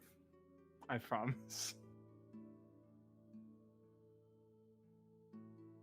No, I think we need to make another room. Crab room. Just on the server, just for crab gifts. They are essential. They are essential. They are pivotal to RVO as a character. Crab memes. I mean, it's basically a group's mascot. Yeah, kinda. Mr. Pinchy, let's go. I'd like to think the first familiar that any wizard casts is actually their spirit animal. I don't know if it's actually true, but I like to think it is.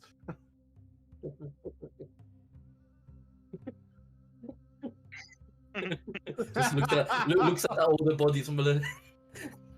Honestly, I could imagine Leah as a fox while everybody else dies. Oh well. True. While everybody else dies, of course. Mm-hmm. I mean, I can imagine Leah not beating there while everybody else dies.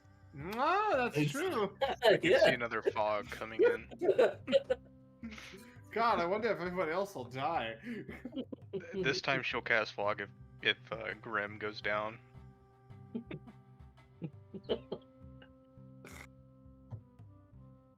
I mean, to be fair. I know.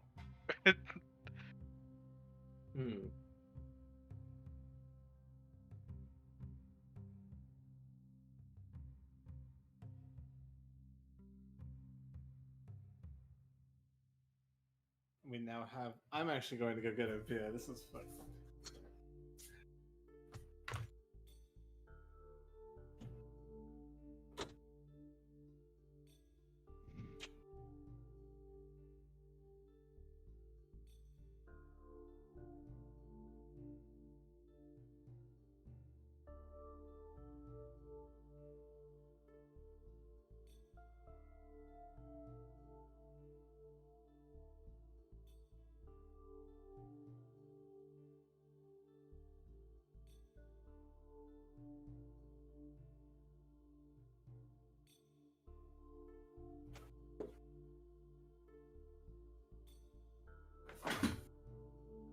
I'm back with beer.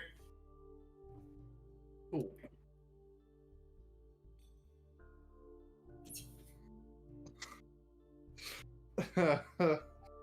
Fuck.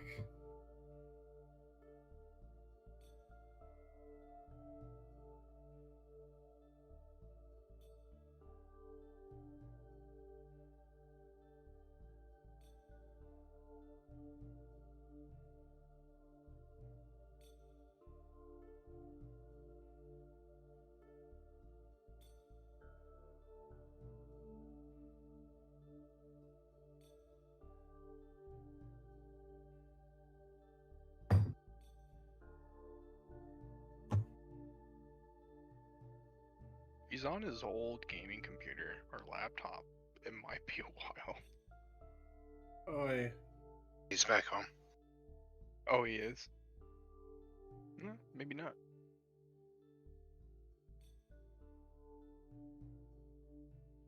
Give him another 5 minutes to either get back on or respond, and we'll keep going. Alright.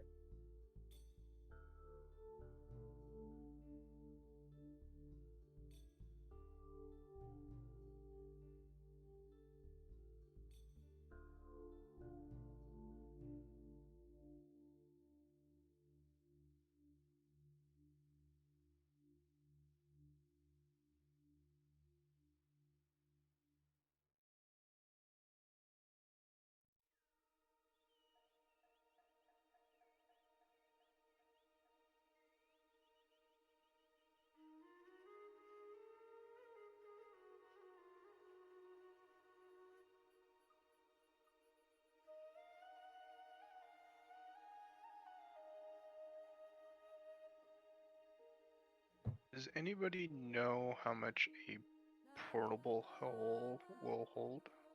500 pounds, I think. I think something like that, yeah.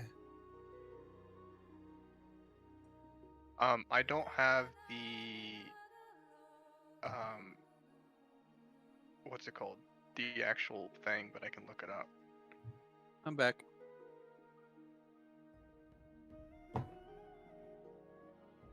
Sorry, I don't know why my computer decided all of a sudden just reboot. Fine.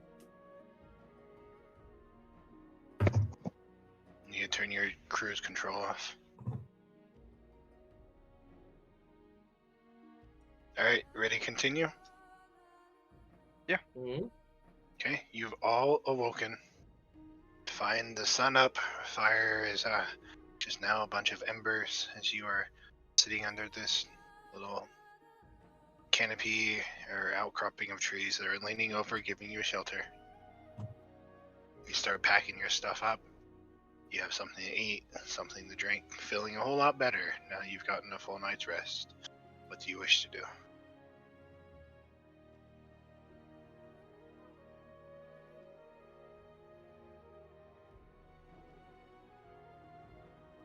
Well, I suppose we have a boat to catch, don't we? I believe we do. Mhm. Alright, so you're gonna start heading back towards town? Mm-hmm. Okay, who's gonna lead the expedition towards the road? I will gladly do so. Okay, going for it. Alright, give me a survival.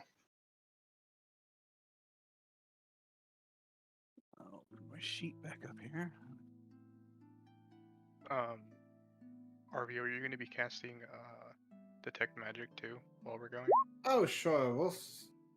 I'll cast it up until we At get least up to until it. we get to the road. Yeah, that's what I was thinking. I'll ritual cast it the first time. I want to save some of these spell slots. How long would it take us to get to the road? We'll find out. We'll find out. You will, and Awen, you want to roll a 1d20 for me? Sure.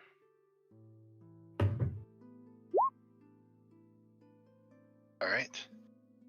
So you all set out, following Ulrich as he feels confident that he knows the way back to the road.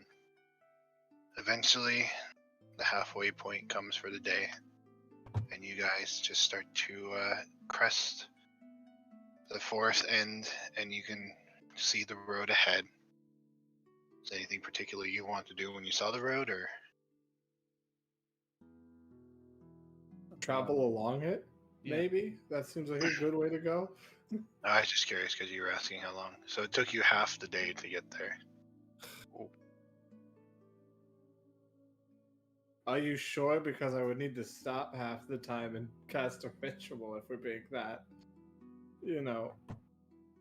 ornery about it. If you are doing that, then it will take you longer than half a day, indeed. It will take 8 days.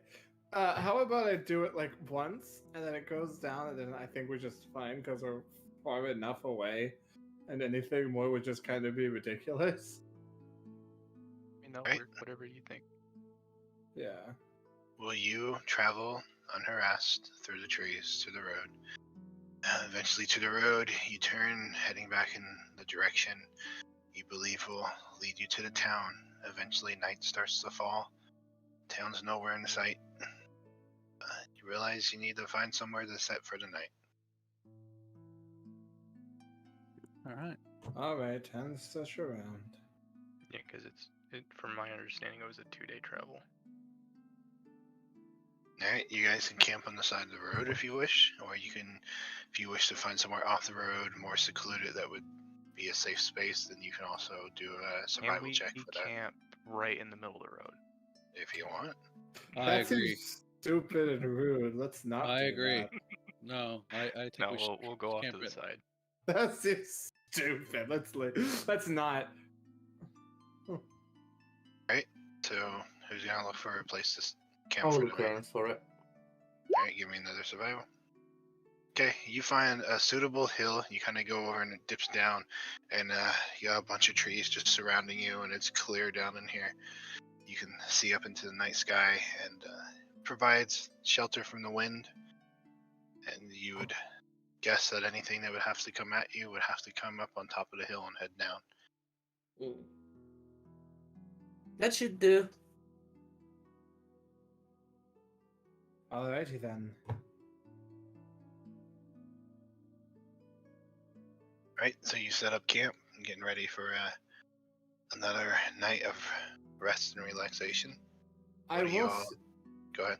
I will say that Arvio is rather bored, so he takes out his tarot deck and is like, "So who's feeling up to have their fortune told? Because I'm bored as hell and I haven't done this in a while." Me. Okay, you. All right. So I need you to do a couple of things for me. All right. Okay. I take out the deck and I start I shuffle it up a little bit and I kind of hand it over to you. I need you to tap this 3 times with a question that you want answered. Oh boy. Okay. You can see Leah kind of focusing really hard.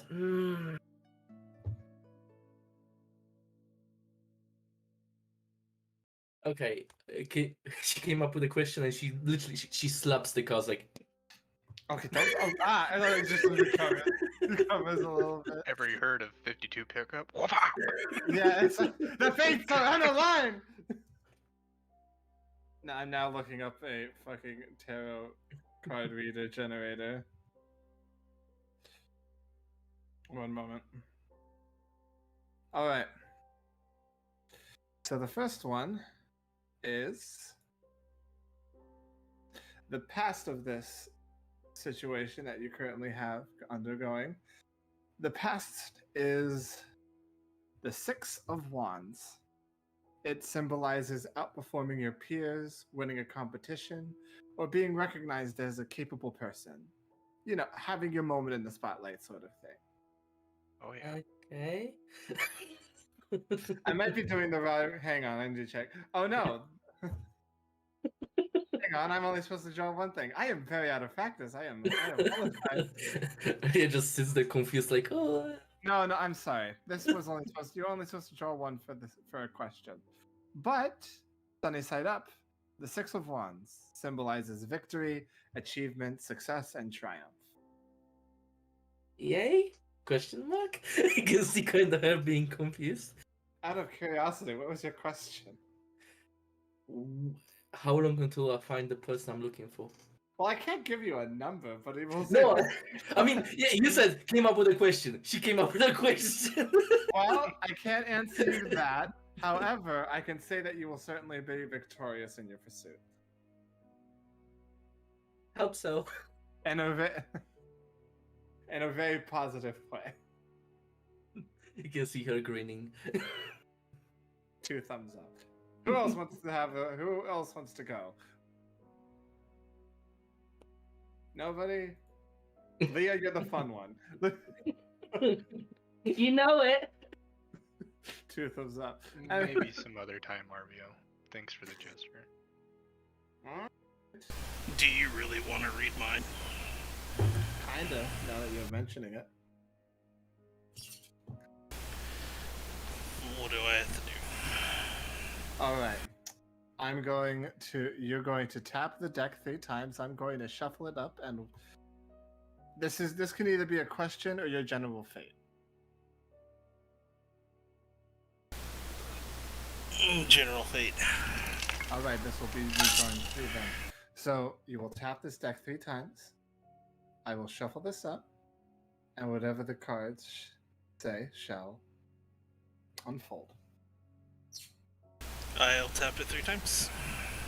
Okay, I will shuffle them up, and I will draw the first card. This is your past. The 4 of Pentacles, symbolizing protection, conservation, preservation, and safety. Which, considering your relationship with Billy, makes sense. Your present. Oh, we're consistent. The Knight of Pentacles, symbolizing caution, focus, realism, and invention. And your future. The King of Swords, representing genius, enterprise, decision, and verdict.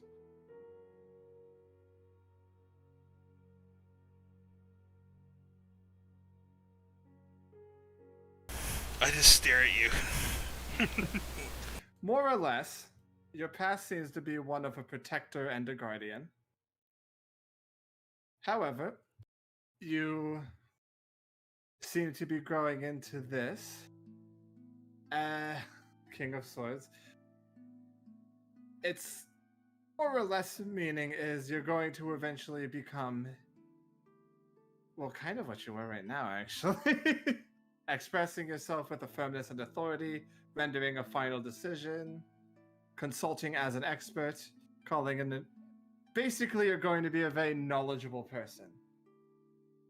Sort of like an advisor or a king, actually. I'm no king.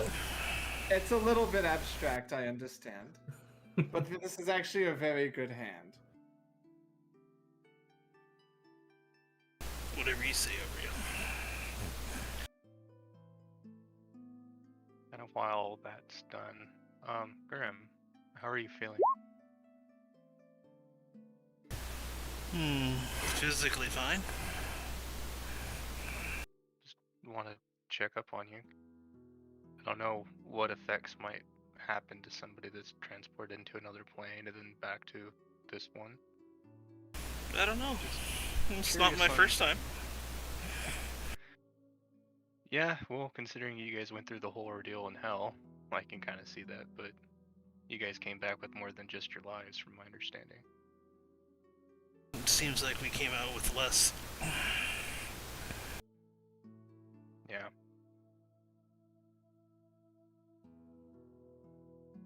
Well, at least you're fine. Nothing looks off about you, does it? Does anything look off about Grim? Grim looks normal to you.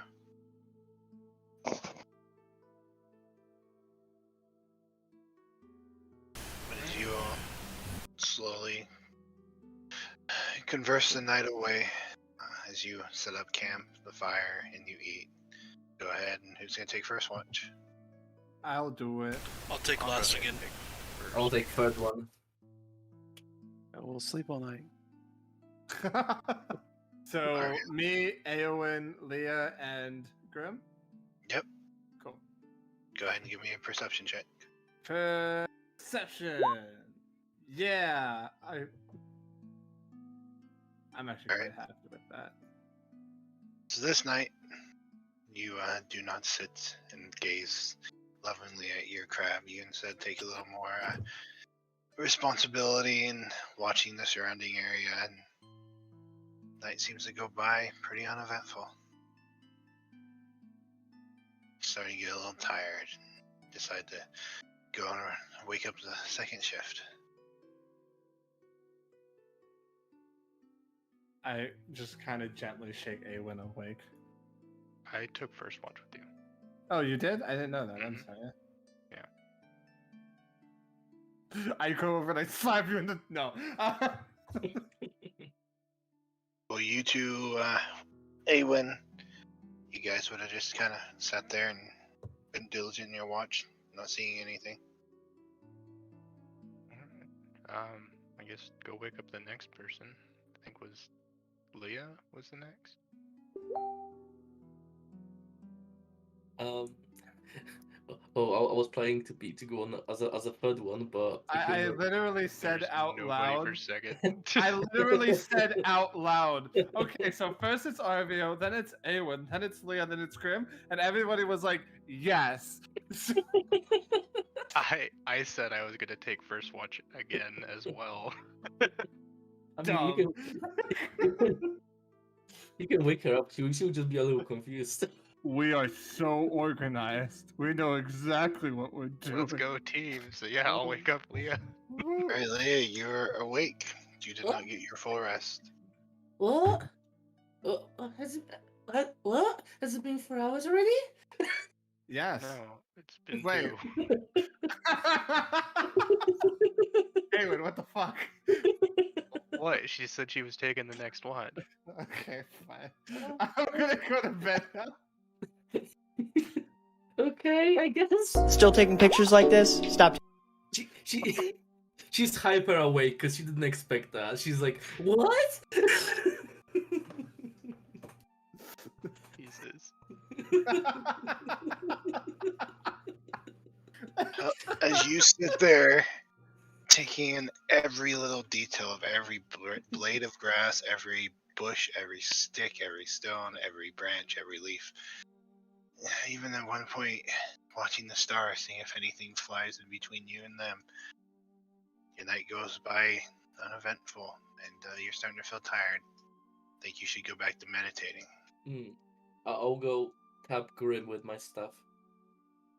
Right, Grim, you're awake. You just see my eyes open up and stare at you.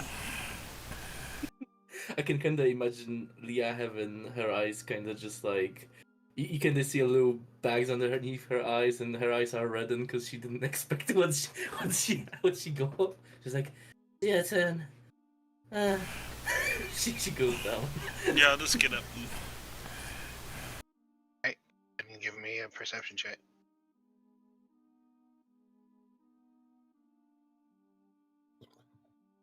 Alright, you sit there a little bit more staring at your bear. At one point in time, though, you hear a sound and you look over, and just in the very dim light, at the very far touch of the campfire, you see what looks to be just kind of some residual movement in some branches of the tree, and you watch as some leaves fall down. What kind of movement? Like little creature, or is Just it like just a breeze or a something blew breeze? through, Okay. but there's just like a certain targeted part of it.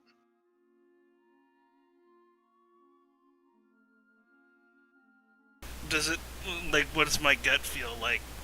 It's like, I know we're being watched. Is it like the branch hanging down? Is there anything else off besides just the breeze and a little bit of bushes? Give me a wisdom check.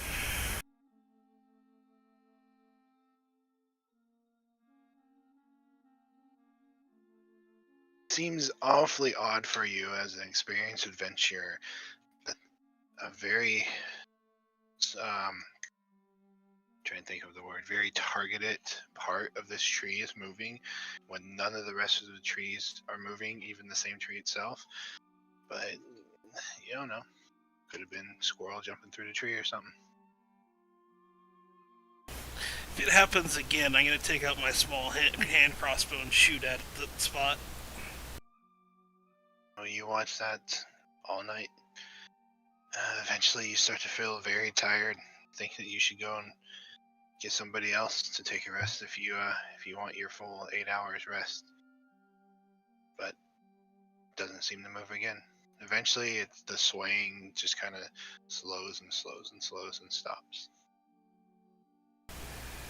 Okay, well, I'm gonna still go wake up Ulrich, even though there's some slight miscommunication. Say he has last watch for the night. Hey, Ulrich, you're awake? So I'll go over and say there's some miscommunication. Try to wake up and say there's miscommunication about the watch. Can you do less watch for me?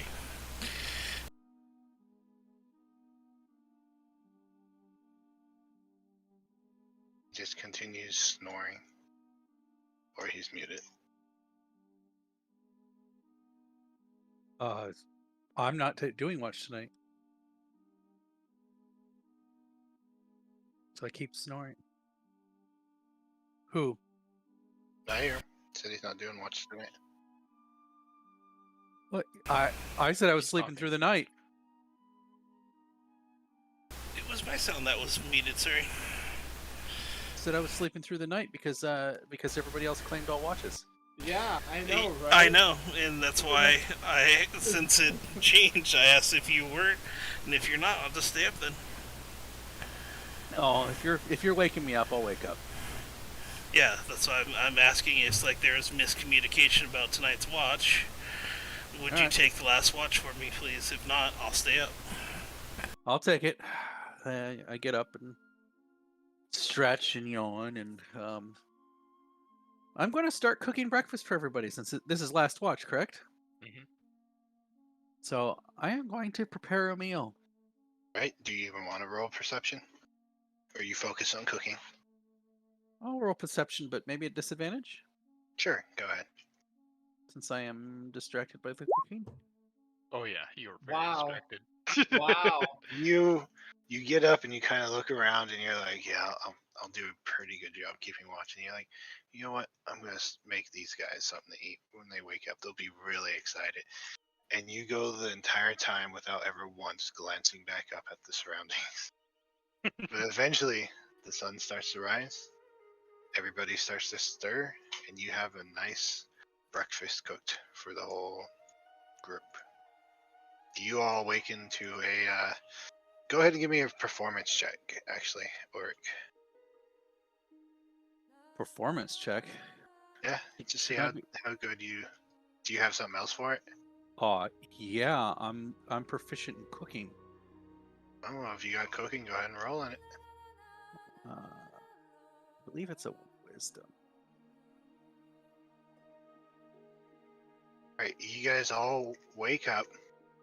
Not the best smelling meal you've ever smelled, having traveled quite a bit and eaten a lot of places, but being out in the middle of the woods and having nothing but rations to eat the last few days, this is delicious. And if anyone's gonna be hesitant, I'll eat it. Try some first. Yeah, I'll go after it. Doesn't look like it's death. What did you cook them, Ulrich? I was actually going to investigate what's in it. Well, I took some of my rations that I had and kind of spiced them up a little bit, and I snuck one of the cabbages that I saw earlier out of the bag, and so it's kind of a ration cabbage stew. That is what you see when you investigate it, Leah. So, a really weird looking oatmeal. Got it. Tastes pretty good, though. So eventually, you all eaten. You pack up your stuff, put out your fire because you're responsible Californians. Know the consequence otherwise. And decide to continue heading down the road. I'll thank Ulrich for the food. I will start off West. I will also thank Ulrich for the food. Okay. I will use my staff of flowers and create a daisy and give it to Ulrich as thank you, but I'm not gonna actually say it.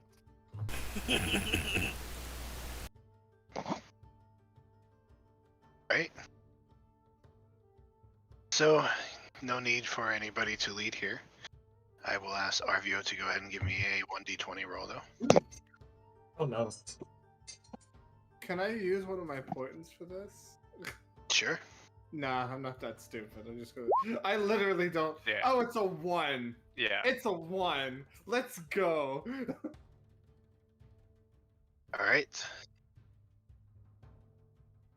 I know, but this should be fun. So you all continue down this obviously worn and somewhat often traveled road. The afternoon comes and goes, starting to approach evening time. Sun setting, casting long shadows, when on the horizon you can see the smoke coming from chimneys and eventually the rooftops and top of the chimneys. As you all find yourself once more entering the town of Salsa. You all come in over here.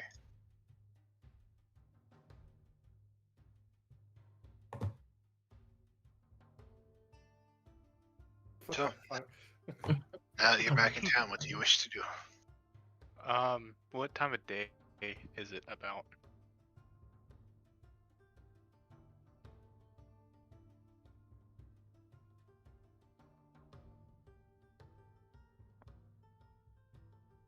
Anyone? Is it evening?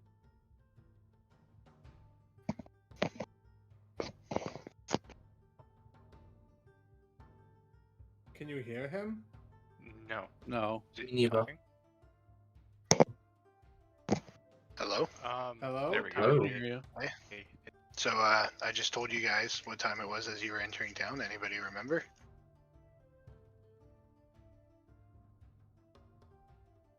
I guess No. we were gonna have I don't think I don't we idiot. heard. You've been I breaking don't in think and I out. heard anything. I heard Yeah. nothing, Okay. man. You've been Okay. breaking in and out. Well, I said, you guys, you headed down the road.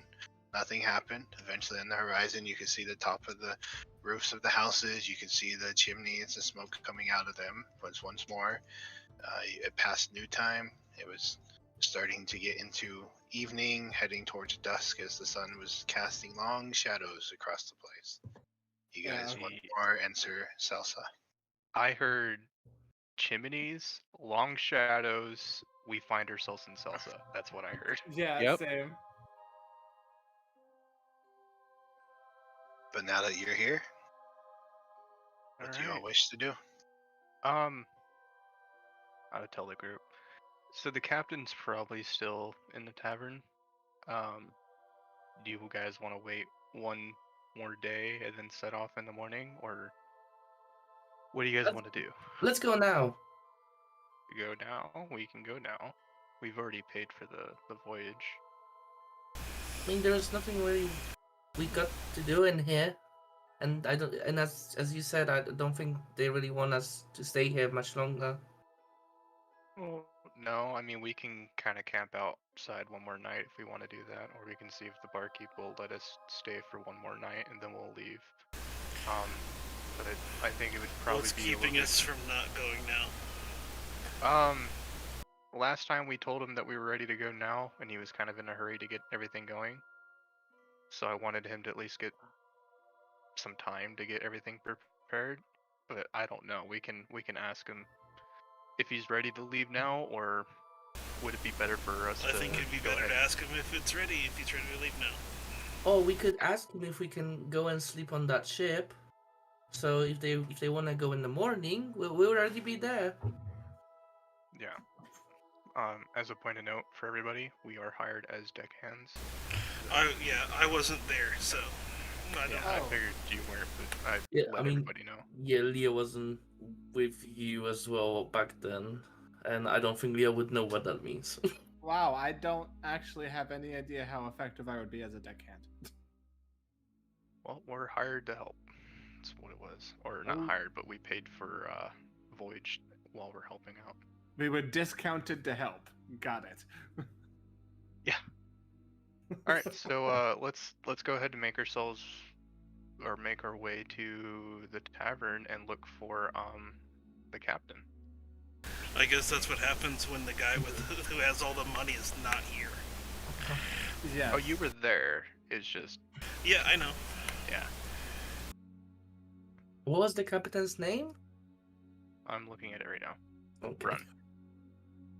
Alright, so you all make your way through the town. As you do so, you do hear some mumbling, some speaking, not so quietly. Some gasp as people turn and look at you. your group of adventurers, but you find yourselves inside the tavern, as it is packed full at this point. Most people drinking, some consuming food as well. You, as you step in, you look across and you can see the elf owner at the counter, kind of taking care of things. And he just glances up and sees that's all you, and just goes about his business. All right. I'll look for Brun in the tavern. All right. Your eyes gaze around the room. Takes you a little bit as you're kind of picking out table from table, looking at people sitting at them. You do not see him though. Okay, so he is not in the tavern. He's probably at the docks. Shall we make our way to the docks? Let's go. We can ask if someone's seen him really recently. Yeah, let's go ahead and do that, and I'll start asking some tables and see if they found a captain named Brun. Can't miss him. He has one arm. You go up to the first table and ask if they've seen a one-armed man named Brun, and they say, "Oh, never seen such a folk." One of the farmers. No, he's a captain on a ship. Never that's, seen him. In port. Okay. Go to the next table and ask. I'm just Right. gonna ask the bartender. I was gonna go there after this. Yeah, like I see you Yeah. going to the table, and I'm like, I'm just gonna cut to the chase. Good evening, again. See that you're not gone yet. Welcome back. Not yet, unfortunately. Do you have any idea where the captain went? You get quite a few through. Which one particularly you're talking about? Oh, for heaven's sake! Hey, which one do we make a deal with? One-armed guy named Brun. That guy. Hasn't been here for a couple days. Bastard man. Do you know Okay. if he set sail or is he still in port? He yells back to you. Not really my business. I don't know who comes and goes from the docks. I'll just put a thumbs up. Well, it would be best to check that. Oh, and one more thing. Did Yes. she come by to pick up the thing that I left you? Indeed, I gave it to her and the message as well. Good. She Thank you. seemed a little withdrawn when I told her.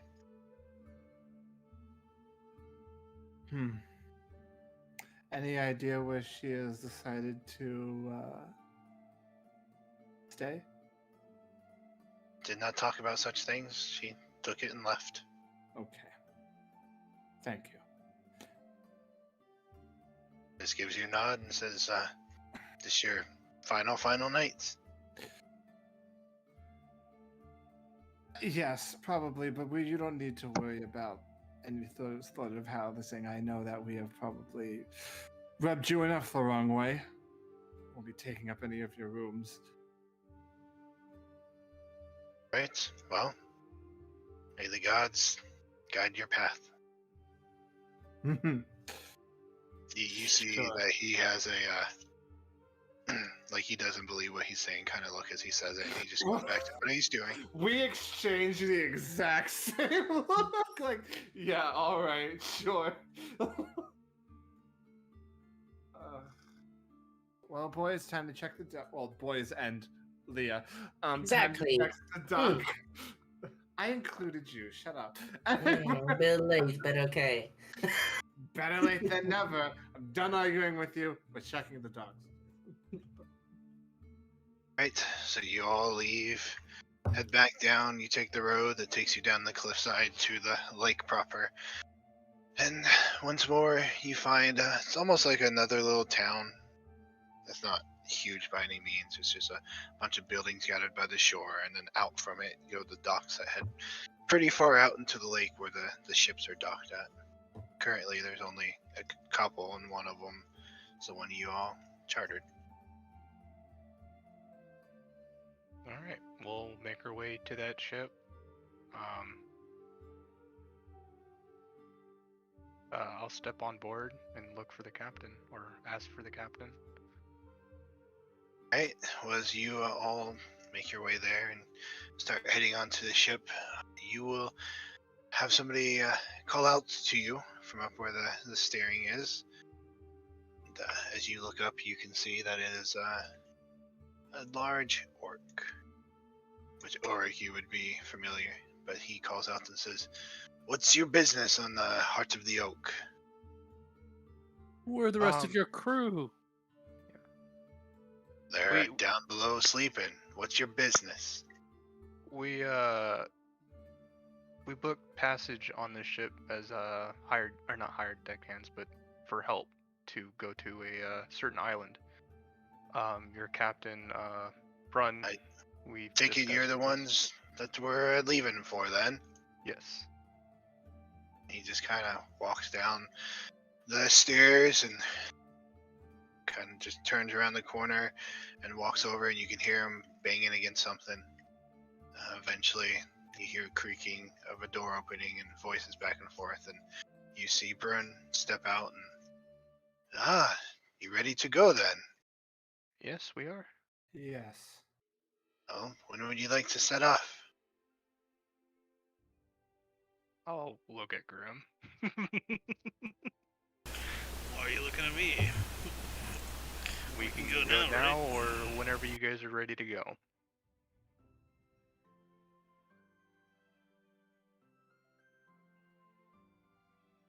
Ready to go. We told you, or you asked us to be ready, so we're ready. Yep. We've just been waiting your word. Alright, let's go now then. Alright, I need to wake the men up. Guess I show you where you will be sleeping. So he kind of heads back in, closes the door. You watch as the orc kind of turns and regards you all again, and he walks away and heads back up. And then eventually the door opens up again, and he comes out dressed in his more refined clothes now. And, well, let's head down below. I'll get the crew up and show you where you'll be staying. And he walks over kind of in the middle and takes these stairs that head downwards. I'll follow. Right? You all follow? Yeah. Mm-hmm. Alright, so you head down these stairs and you come into this room that you would be familiar with, Auric, but the rest of you first time seeing this. Second deck has a lot of windows, ports looking out into the ocean, and immediately you're met by some beds. To the front of the ship, there's just a bunch of like posts and hammocks hanging everywhere, and you can see that there's people in them. They're snoring. Some have like legs hanging over, and just making themselves comfortable. The captain, Brun, walks up and he kind of grabs one and shakes him. And as he comes to, he's like, "Get the rest ready for the night crew. We're gonna be heading out. As for the rest of you, let's." And he turns, looking back at you. "We're gonna be heading down another level, but this is where the crew sleeps." And he motions towards the bed. Then he points towards the back of the ship. And as you look back there, you can see there's like this really long table with a bunch of stools at it, and you can see food and drinks and spilled food and spilled drinks and various games and stuff. Obviously, this is where they come and hang out to eat and spend time not doing their duties. You can also see behind that seems to be like a little gate as well as another door. But he comes over to this hole that's like right in the middle, and he motions with his only arm as you all look and see a ladder. Now down there is where you're going to be staying. Okay. Is it common to have guests sleep in the absolute bottom of the ship? I'm asking because I'm from a place with no water. I legitimately do not know. Oh, we usually don't have guests. We're more of a merchant crew, but had some man puts aside some space and bedrolls for you. I wasn't sure how many you were going to bring, so there's quite a few bedrolls down there. All right. But it's where you will call home for the trip. Thank you. If you need any help, feel free to ask us. I'm always free to help out. Talk about that in the morning. Sure thing. If you don't know what your skills are in a ship, good time to discuss it. And he turns and starts heading back up the steps, and you can hear the one guy he woke up is starting to wake other people up, and they're grumbling, getting out, and throwing on some clothes, and they're heading back up top as well. Did he mean a good time to discuss it would be now or in the morning? In the morning. Okay. I look down, like, what is this setup like as I look down? Well, you look down, and there's just a ladder that heads down into the bottom, and from what you can see here is just like a few crates and a few barrels. What's the You all- headspace like? Probably about like 8 feet or so. Oh, that's very generous. I was expecting much smaller. Okay.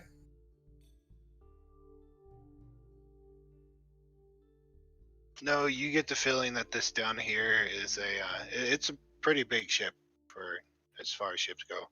Not that I guess you've traveled on a few. But Yes. you No. take it that this is where all the cargo is stored, and you look up and you can see the grate where like the crane would lower stuff in and out, and you can see up into the night sky and stuff. Okay. But there is a ladder heading down. Any wishes to make their way down there? Yep, I'll go ahead and make my way down there. You guys go on ahead. I'm going to watch as we disembark. Alright, Grim, Urich, you head down. Leah will join our review actually. Okay. Okay. I'm just going up onto the top deck and just kind of like as we're leaving, I just kind of watch the town. Yeah, Leah will probably lean on the edge of the ship and kind of look at the forest getting smaller and smaller in the distance. And I will say that Arvir was just wondering where they are in, like, Amara and Dymak are in the town. He's kind of like just looking. Alright, so as you guys head up top and you head towards the back of the ship, you're kind of watching over. In fact, you could go up top if you want to, where like they keep the helm and all that. Like with the big wheel thing? Yeah. Yeah. Sure, why not?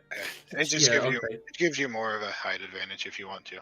Yeah. But you stand there, and everybody kind of, you see as some of the sailors come up and they start like wrapping ropes and pulling up sails, and you can see them taking these giant ropes off the dock and using these poles to kind of push out just a tiny bit. Those of you down below can also hear all this yelling going on as you are getting set up. Eventually, they get everything ready and they push off. And those of you up top, indeed, watch as the town fades away, or the forest. The town, there was like the central hub, which is where you spend a lot of time, but there is like a lot of farm buildings outside of that you didn't see on the map. So it's not a small town, but you watch as this wide array of lights just kind of drift off into the distance. Those of you who are down below, first time, I think for Awen? You been on a ship before? I would say I've been to Utort a few times, so I've probably been on a ship. Considering I'm around that area. I think this might would have been be little when I did that. I think this would be a first time for Grim as well. Alright, so for you two, it's kind of unsettling as all of a sudden the wood all around you starts to creak and groan as the water's moving around it. Auric would be used to this, and the other two of you are still up top, so eventually everything fades away. What do you two up top do? Leah will probably just keep on leaning forward with this 100-mile stare and just kind of mumble. I've been living there for nearly 60 years now, and it's so tiny and so far now. Will I ever come back here? Probably. But I guess it feels like leaving something behind, huh? Yeah, most definitely.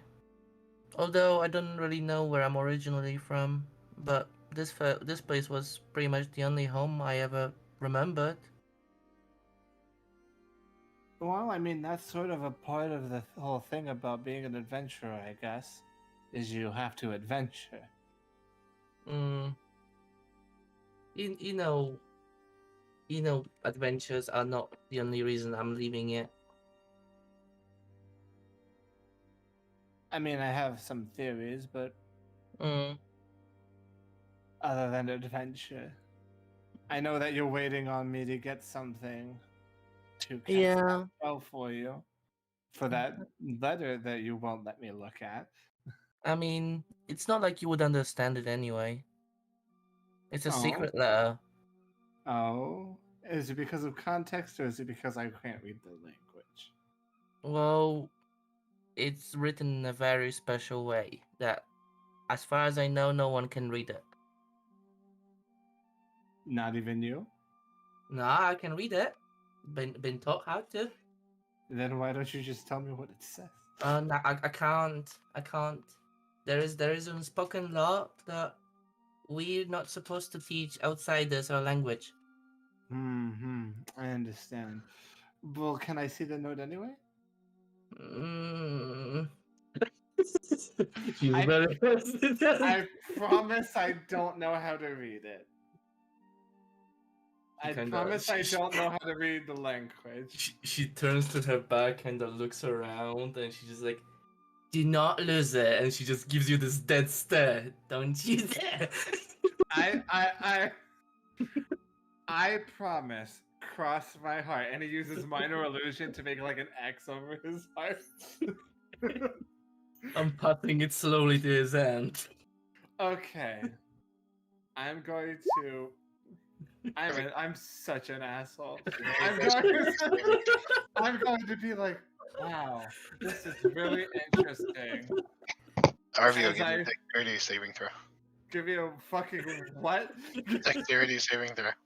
Okay. 8. All right, Leah, as you're handing it over and Arvio goes to take it, there's a sudden gust of wind and you watch as it starts to float away. What do you do? I cast Mage Hand. Oh. I think at this point is who has the faster reaction. All right, you can give me another dexterity, Arvio, and you as well, Leah.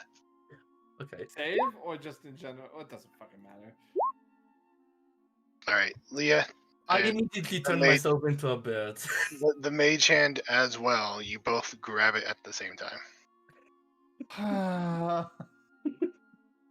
Be So- careful, please. So now you're holding it, and you see a bird holding it on the other side of the letter. I slowly reel it in. Like. I land on the porch still as a bird. Okay, I will then take it. It's like, thank you, Leah. Open it up. And with the biggest shit-eating grin, I cast Comprehend Languages. Because fuck you, I'm a diviner. Oh, such a dick move. I haven't. You know who you were passing this to. As a player, I do. Leah doesn't. You have heard me say, "Oh yeah, I've screwed people over super a lot." And Leah's like, "Oh yeah, that's neat." Okay, I guess I'm gonna send you the letter now. I guess yeah. Where is it? I'm a nosy fuck. I know, I can tell. You little I'm shit. That's why do you think Arvio is a diviner?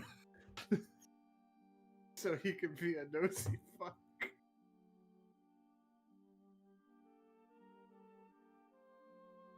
Give me a moment as I speed read this. Because I imagine she realizes like I'm casting a spell because it's somatic, verbal, and material. As you pull out a pinch of soot and salt. Yeah. While you are reading that, those of you down below, Grim, Awen, Ulrich, anything you guys do? I would be making food.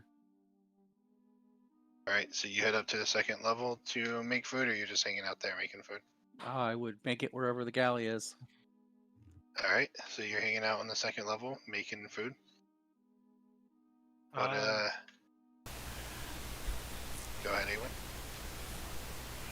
I will kind of meditate on the light crossbow and change it to my pack weapon. All right, Grim. I will be like getting out of my armor, and kind of settling down for a bit, getting into some other normal clothes that I had on me, and basically just go sit up and watch Ulrich cook, I guess. After that. Alrighty. So back to you, RVO. You've read it yet? I've speed read through this entire thing. I don't know if Leah has noticed that I'm reading it.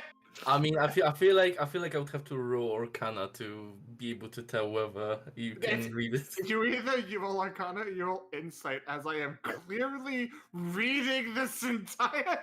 No, listen. You can read it, but as far as she's aware, those are just nonsense letters and symbols all around the page, so you can just be looking at them. As far as she knows. Go ahead and roll Arcana. Oh boy. Go ahead. Is up. Go ahead and also roll Insight. Okay.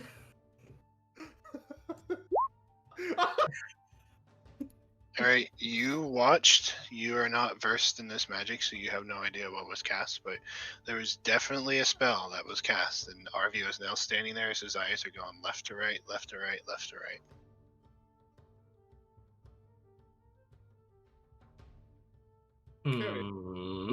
I fold it back up and I give it back to you.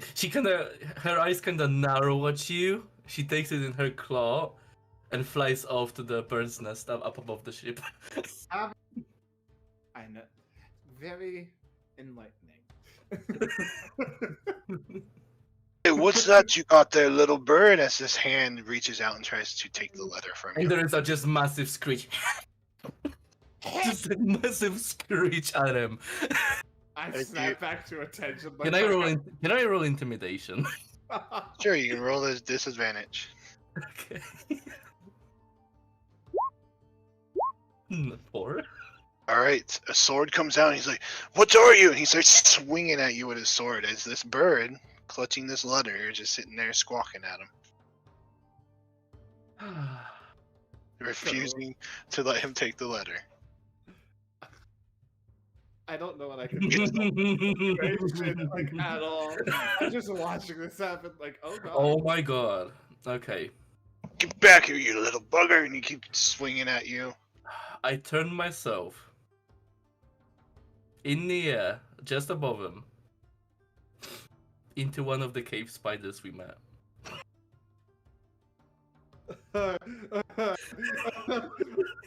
Oh, I hope RVO can see that. RVO, you're standing there as you watch the bird fly away. You've heard the commotion. You can in fact see that a few of the other people are standing there staring at this. As the bird that you know to be Leah all of a sudden turns into a spider, and you watch the note start to drift away. I fucking rage at that again. This is ridiculous. How could you be so terrible at holding on to this thing? Well, let's just say spiders are not really good at gripping things. Neither are you! Oh. How far is your mage hand? 30 feet. Okay, you can easily grab it. But he all of a sudden starts shouting, "Spiders!" And he throws his weapon at you. I'm just going to put that in like one of my internal coat pockets, and I'm like, Leah, stop fucking around, for God's sake. Leah at this moment's a little agitated, that's why. She'll web him and then scatter away. Oh my god. What? Okay. Alright. I'm going to follow the big fuck off spider. But before all that happens, as he is attacking you, Okay.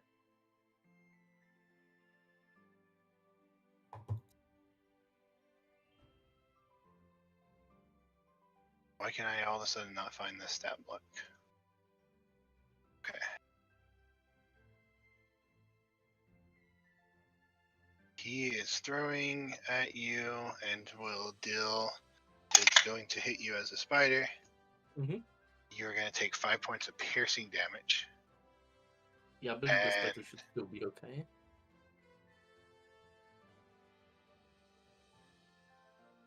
Gotta look up the spider stat block as well now.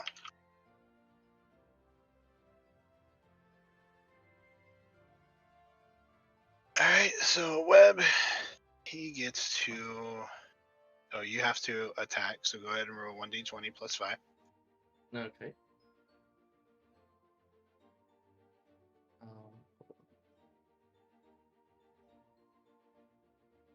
Oh, I might be... Oh, wait, I need to refresh the page. Ah, there we go. Okay. 1d20 plus 5, you said, yeah? Yep.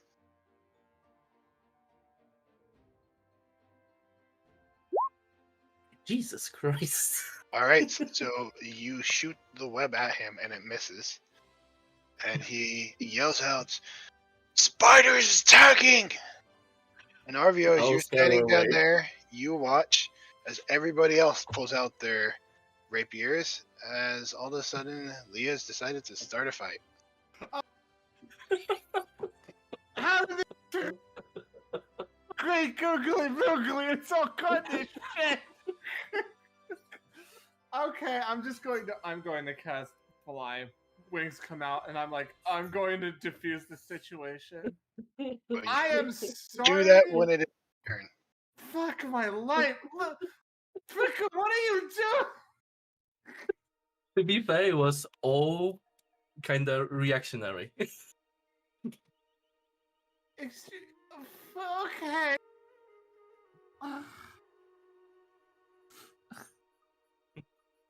Now I have to use my raw charisma to unfuck this situation. Alrighty, so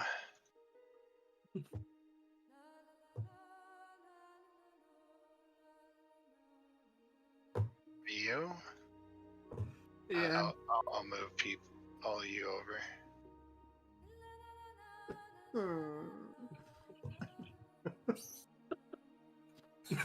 Just face in my hands. Oh my god. I mean, it did escalate a little bit more than I was initially planning to. That's where you are, Arvio. I can't see shit.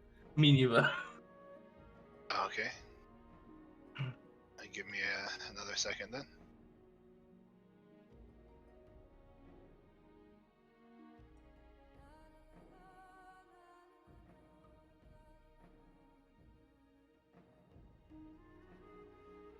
Stuff now, Arvio? I can see. Yes. Have I already casted Fly? Nope. Will I do it? Okay, I will do it on my turn. This is gonna be you, Leah. I put your token there so you can see, but that spider is you. Yep. Do you want me to roll initiative through Leah? Yes. Yeah. Okay.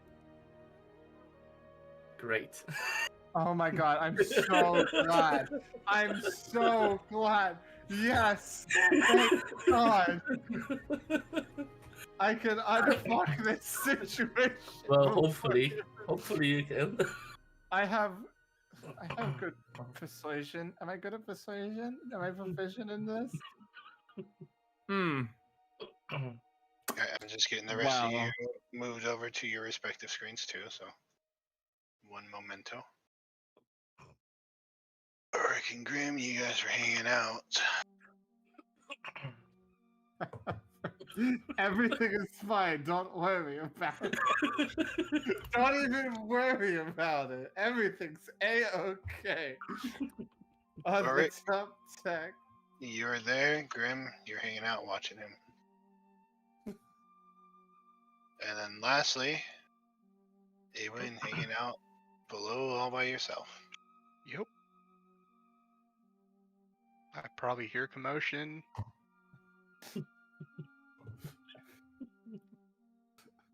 It's not this packed full of cargo, but this is where you are down here, Ewan. Go ahead and all of you roll initiative. Oh boy. Oh no. Who raised you? Why you like this? I didn't mean it to go for it to go this far. To be fair, it did start with you trying to read the letter that you were not supposed to. That does not. That is not. You cannot blame this on me. You will not blame this on me. Oh. Motherfucker.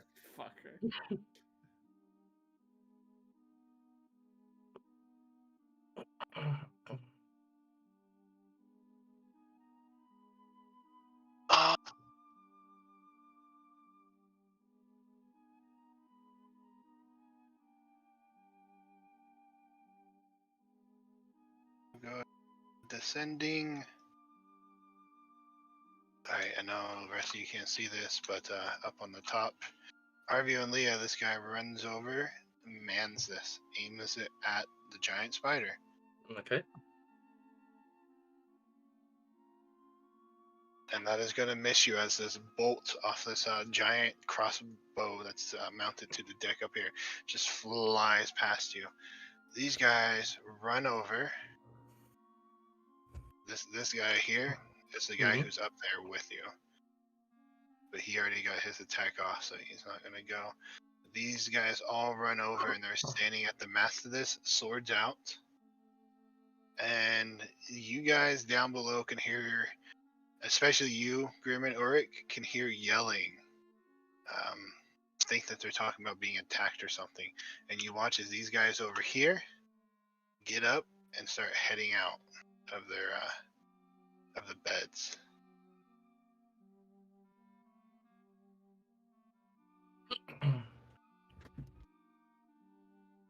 You guys are gonna watch as even more sailors. God.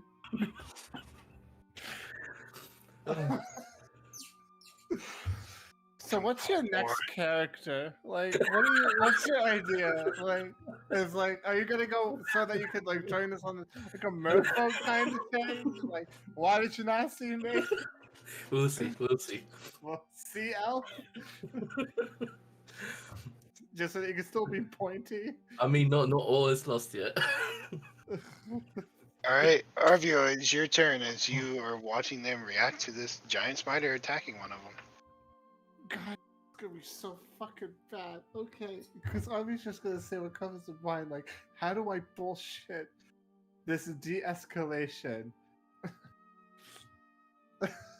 God damn it. Okay, Ario's going to come up over here. It's like, whoa, whoa, whoa, whoa, whoa, whoa. I'm sorry. This is not what it looks like. You see, this is our druidess right here. See, and I like slap her on the back of the fucking.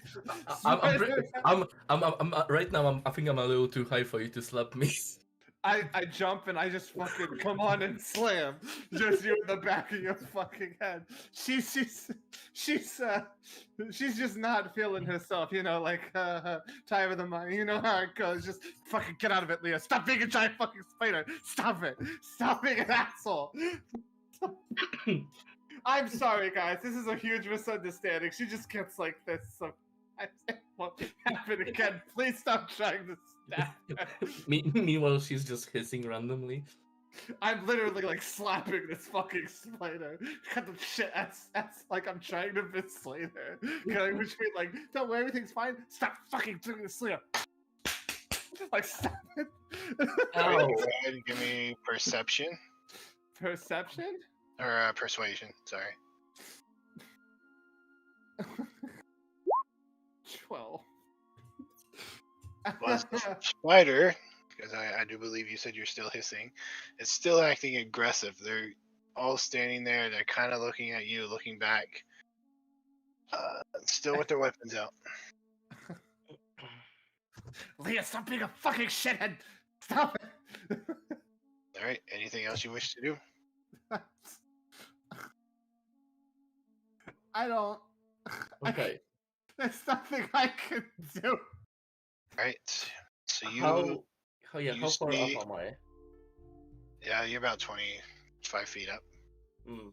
I have a stick that I'm I just thought- hitting him with. I thought you cast fly. I guess I use my action to cast fly then. Sure, why not? And I'm just slapping him in the back of the fucking head with a stick that I have found on this boat. Stop it! Stop being a shithead! Get off the mast! Oh, you all. No, I guess just you, Arvia. I'm not sure the spider cares, but you hear the door being open, and you kind of glance down and see Brun step out. Again, wearing his night clothes, kind of looking around with a weapon in his hand. What's going on out there?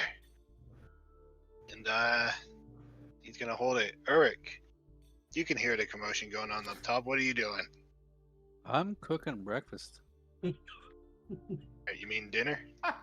Dinner, whatever. I'm cooking dinner. I'm cooking food.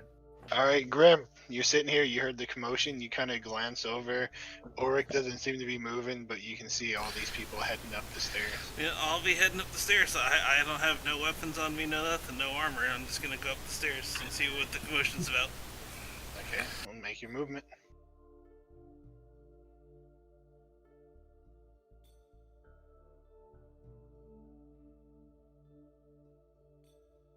Right.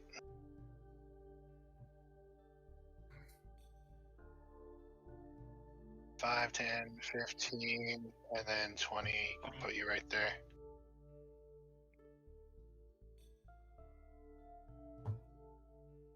Then you just look over and see a mess of people, and you come around and you look up and you see this giant spider. It looks an awful lot like the ones attacking you in the forest, as well as Arvio flying next to it, slapping it with a stick.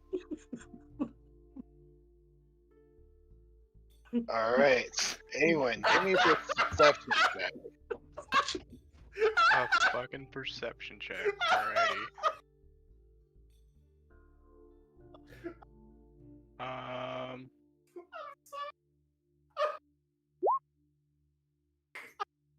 Yeah. It just sounds like people up top moving around and stuff. Not really sure what's going on. You Does hear it sound like commotion. there's a lot of movement going around? I mean, the ship is making all this racket. It sounds like somebody's up at top moving around. I'm just gonna stay put and not do nothing. All right, Leah, what are you doing? Okay. Okay. How far away is this? 'Cause I assume this is higher up. How far is it from where I am right now?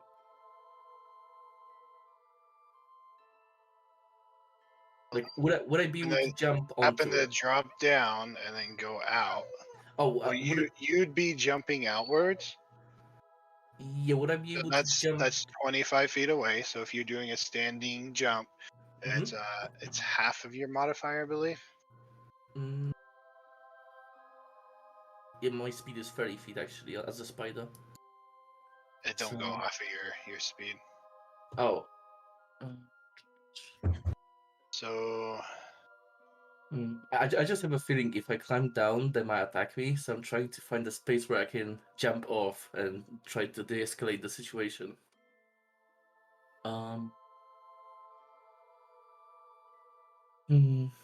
Fine. I'll slowly. it'll be 3 plus your strength modifier. So Oh yeah. a No, spider no. strength modifier is Oh, 2. it's- So it's 2, you can go 5 feet. Okay. You can jump outwards 5 feet. That's not gonna help. So okay, I'll slowly climb down onto the deck and see if they're gonna attack me immediately when I touch the deck floor. As you come down and you touch, they're still standing there, weapons out. Not attacking you though, but they are very defensive. I switch to Leah. Right? You're now standing there. Okay, I should reposition myself so I'm within whapping distance. There we go. So that I can hit him with a stick. I'm kind of waiting. I'm just waiting. Just looking around and waiting.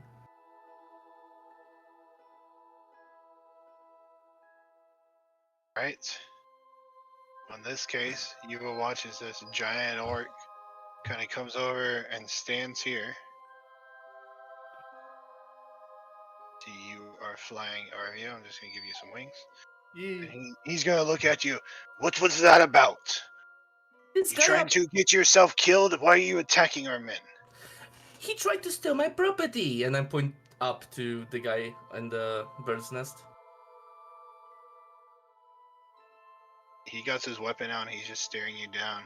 The guy up in the bird's nest gonna look down and say, "They were a bird and they started pecking at me and it turned into a spider." Because you tried to steal my letter! And they're all just gonna kind of still stand with their weapons out. Arvio, it is your turn. I will slowly descend. I'm not going to say like an angel because Harvio is exactly the opposite of everything you'd expect him, but it's like, well, it would seem that this has all been a huge, huge misunderstanding that no longer requires anybody to have their knives out or attempt to stab one another. Leah, would you kindly apologize to these gentlemen for suddenly turning into a giant spider? Only if he apologizes as well for trying to take my things. Speaking of which, where is it? It kind of fallen off. Important right now, your pride of finding the letter. Just making a point. I'm gonna apologize only if he apologizes too. Your pride, then.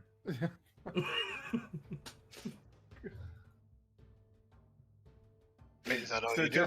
just to be, yeah, it's like I also just like I will roll another persuasion check to get these two guys to cool their heads.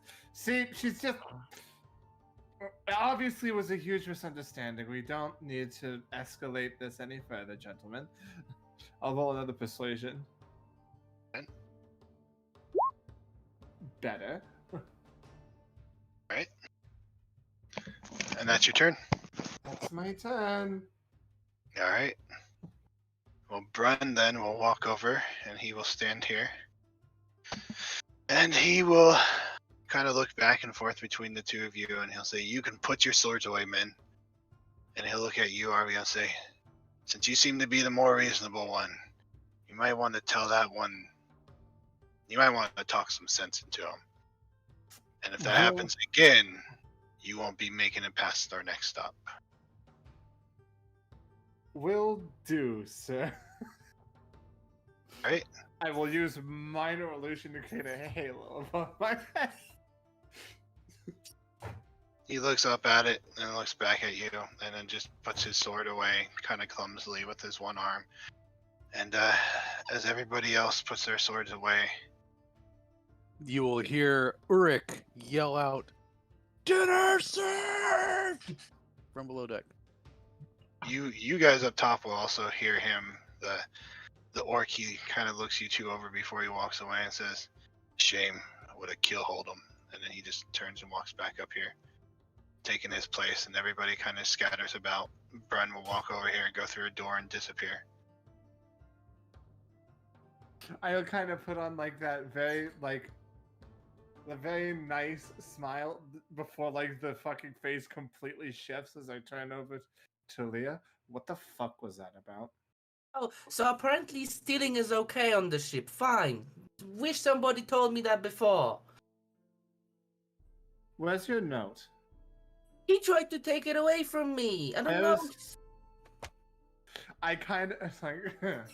I will literally open my fucking coat. I will pull it out. You need to be more responsible. If I wasn't here, I would have it would have fucking fallen in the ocean and be gone forever. And then whomsoever you are looking for, I would not be able to find them.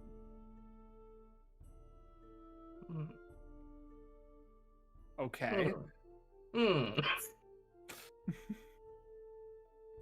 I don't like when people take my stuff without permission. And she just kind of stumps on the ground. Just kind of. Okay, Leah, how about this? The next time it goes to fall into the ocean, I won't grab it for you, and it can sink to the bottom of the pond. Well, Would you prefer that? the next time I'm not taking it out of my bag. Well, that would be wise. It's very windy up here. Well, you wanted to see it, so it's partially your fault. Whatever helps you sleep at night.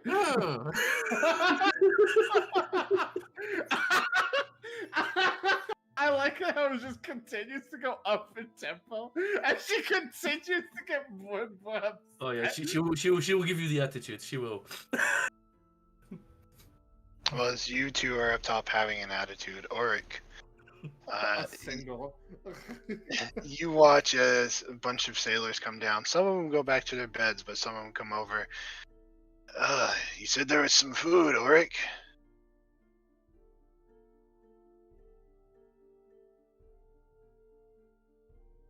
I see your lips moving, but there's not a lot coming out.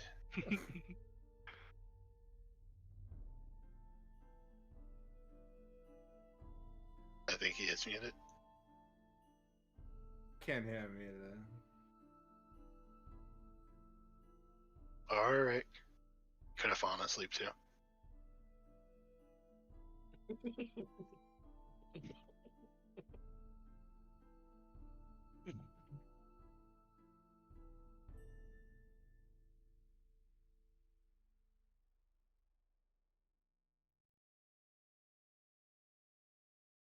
Maybe his computer's updating again.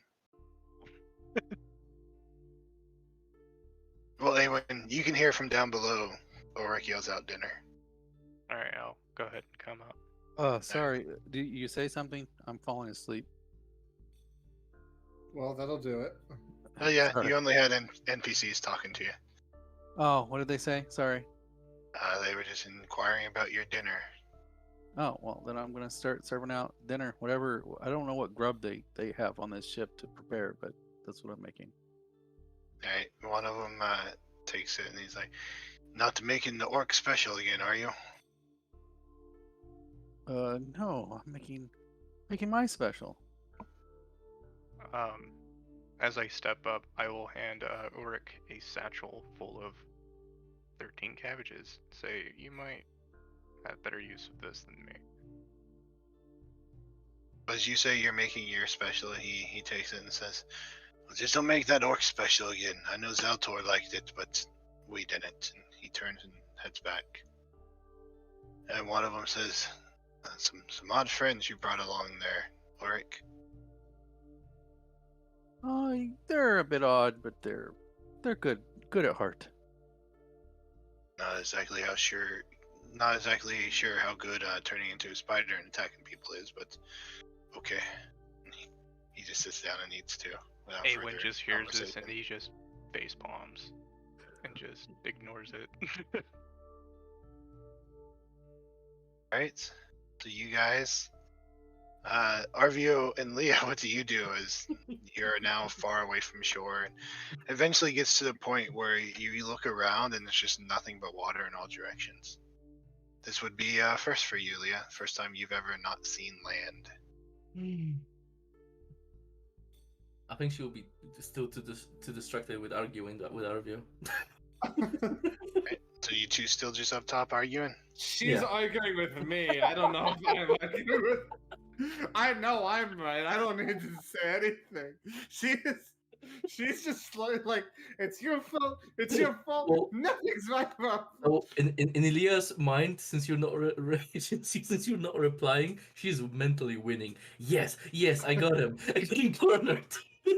I'm not. It's not that I'm not responding. I'm just like, yeah, okay, Leah. Whatever you say, Leah. I'm sure that's true, Leah. Yes, I'm sure you could rationalize that to be the case, Leah. Yes. Very good, Leah. So, question. So to get a little bit back on topic, you never. Also because I'm tired of arguing with you and this is going nowhere. Who are you looking for again, anyway? You said it was someone very special. I think that's the topic for another night. If you hear Grim behind you guys should get some food. That would be wise. I lost an appetite and I just kind of go into corner, sit down and meditate. Alrighty. God, do not tempt me. God, you are, I don't care. You are such a brat. That's how I made that. Before you go down to meditate, but like Yeah. you should do that downstairs where they told us to, not up here. That's true. And if you're gonna be Fine. pissy about it, I'll take you down there myself. I shall be, and I go downstairs. I look at him and I look at Grim as she passes and I just shrug. I just give Arby a little smile. I'll join him at the lower deck. Okay, so as you all depart, most of you kind of gathered, eating, hanging out together. One of you heading down to the storage area and finding a corner to mope in. The night goes by. The rest of the evening goes by pretty uneventful after that. Obviously, just starting selling for those of you not used to it. All the movement, the creaking. You're not out in the ocean, so you're not having to deal with the up and down that you would out there. But definitely can tell that you're on something moving. You guys sit and have conversation and talk, and sellers kind of come and go. Most of them seem to go to the hammocks that are hanging, and they go to one of them and start to sleep. From where you're sitting, you can hear them snoring. And you continue onwards into the night, and we'll go ahead with only a few minutes left and end the session there. As you guys just started out and already made frenemies. Isn't that just Where us? we go.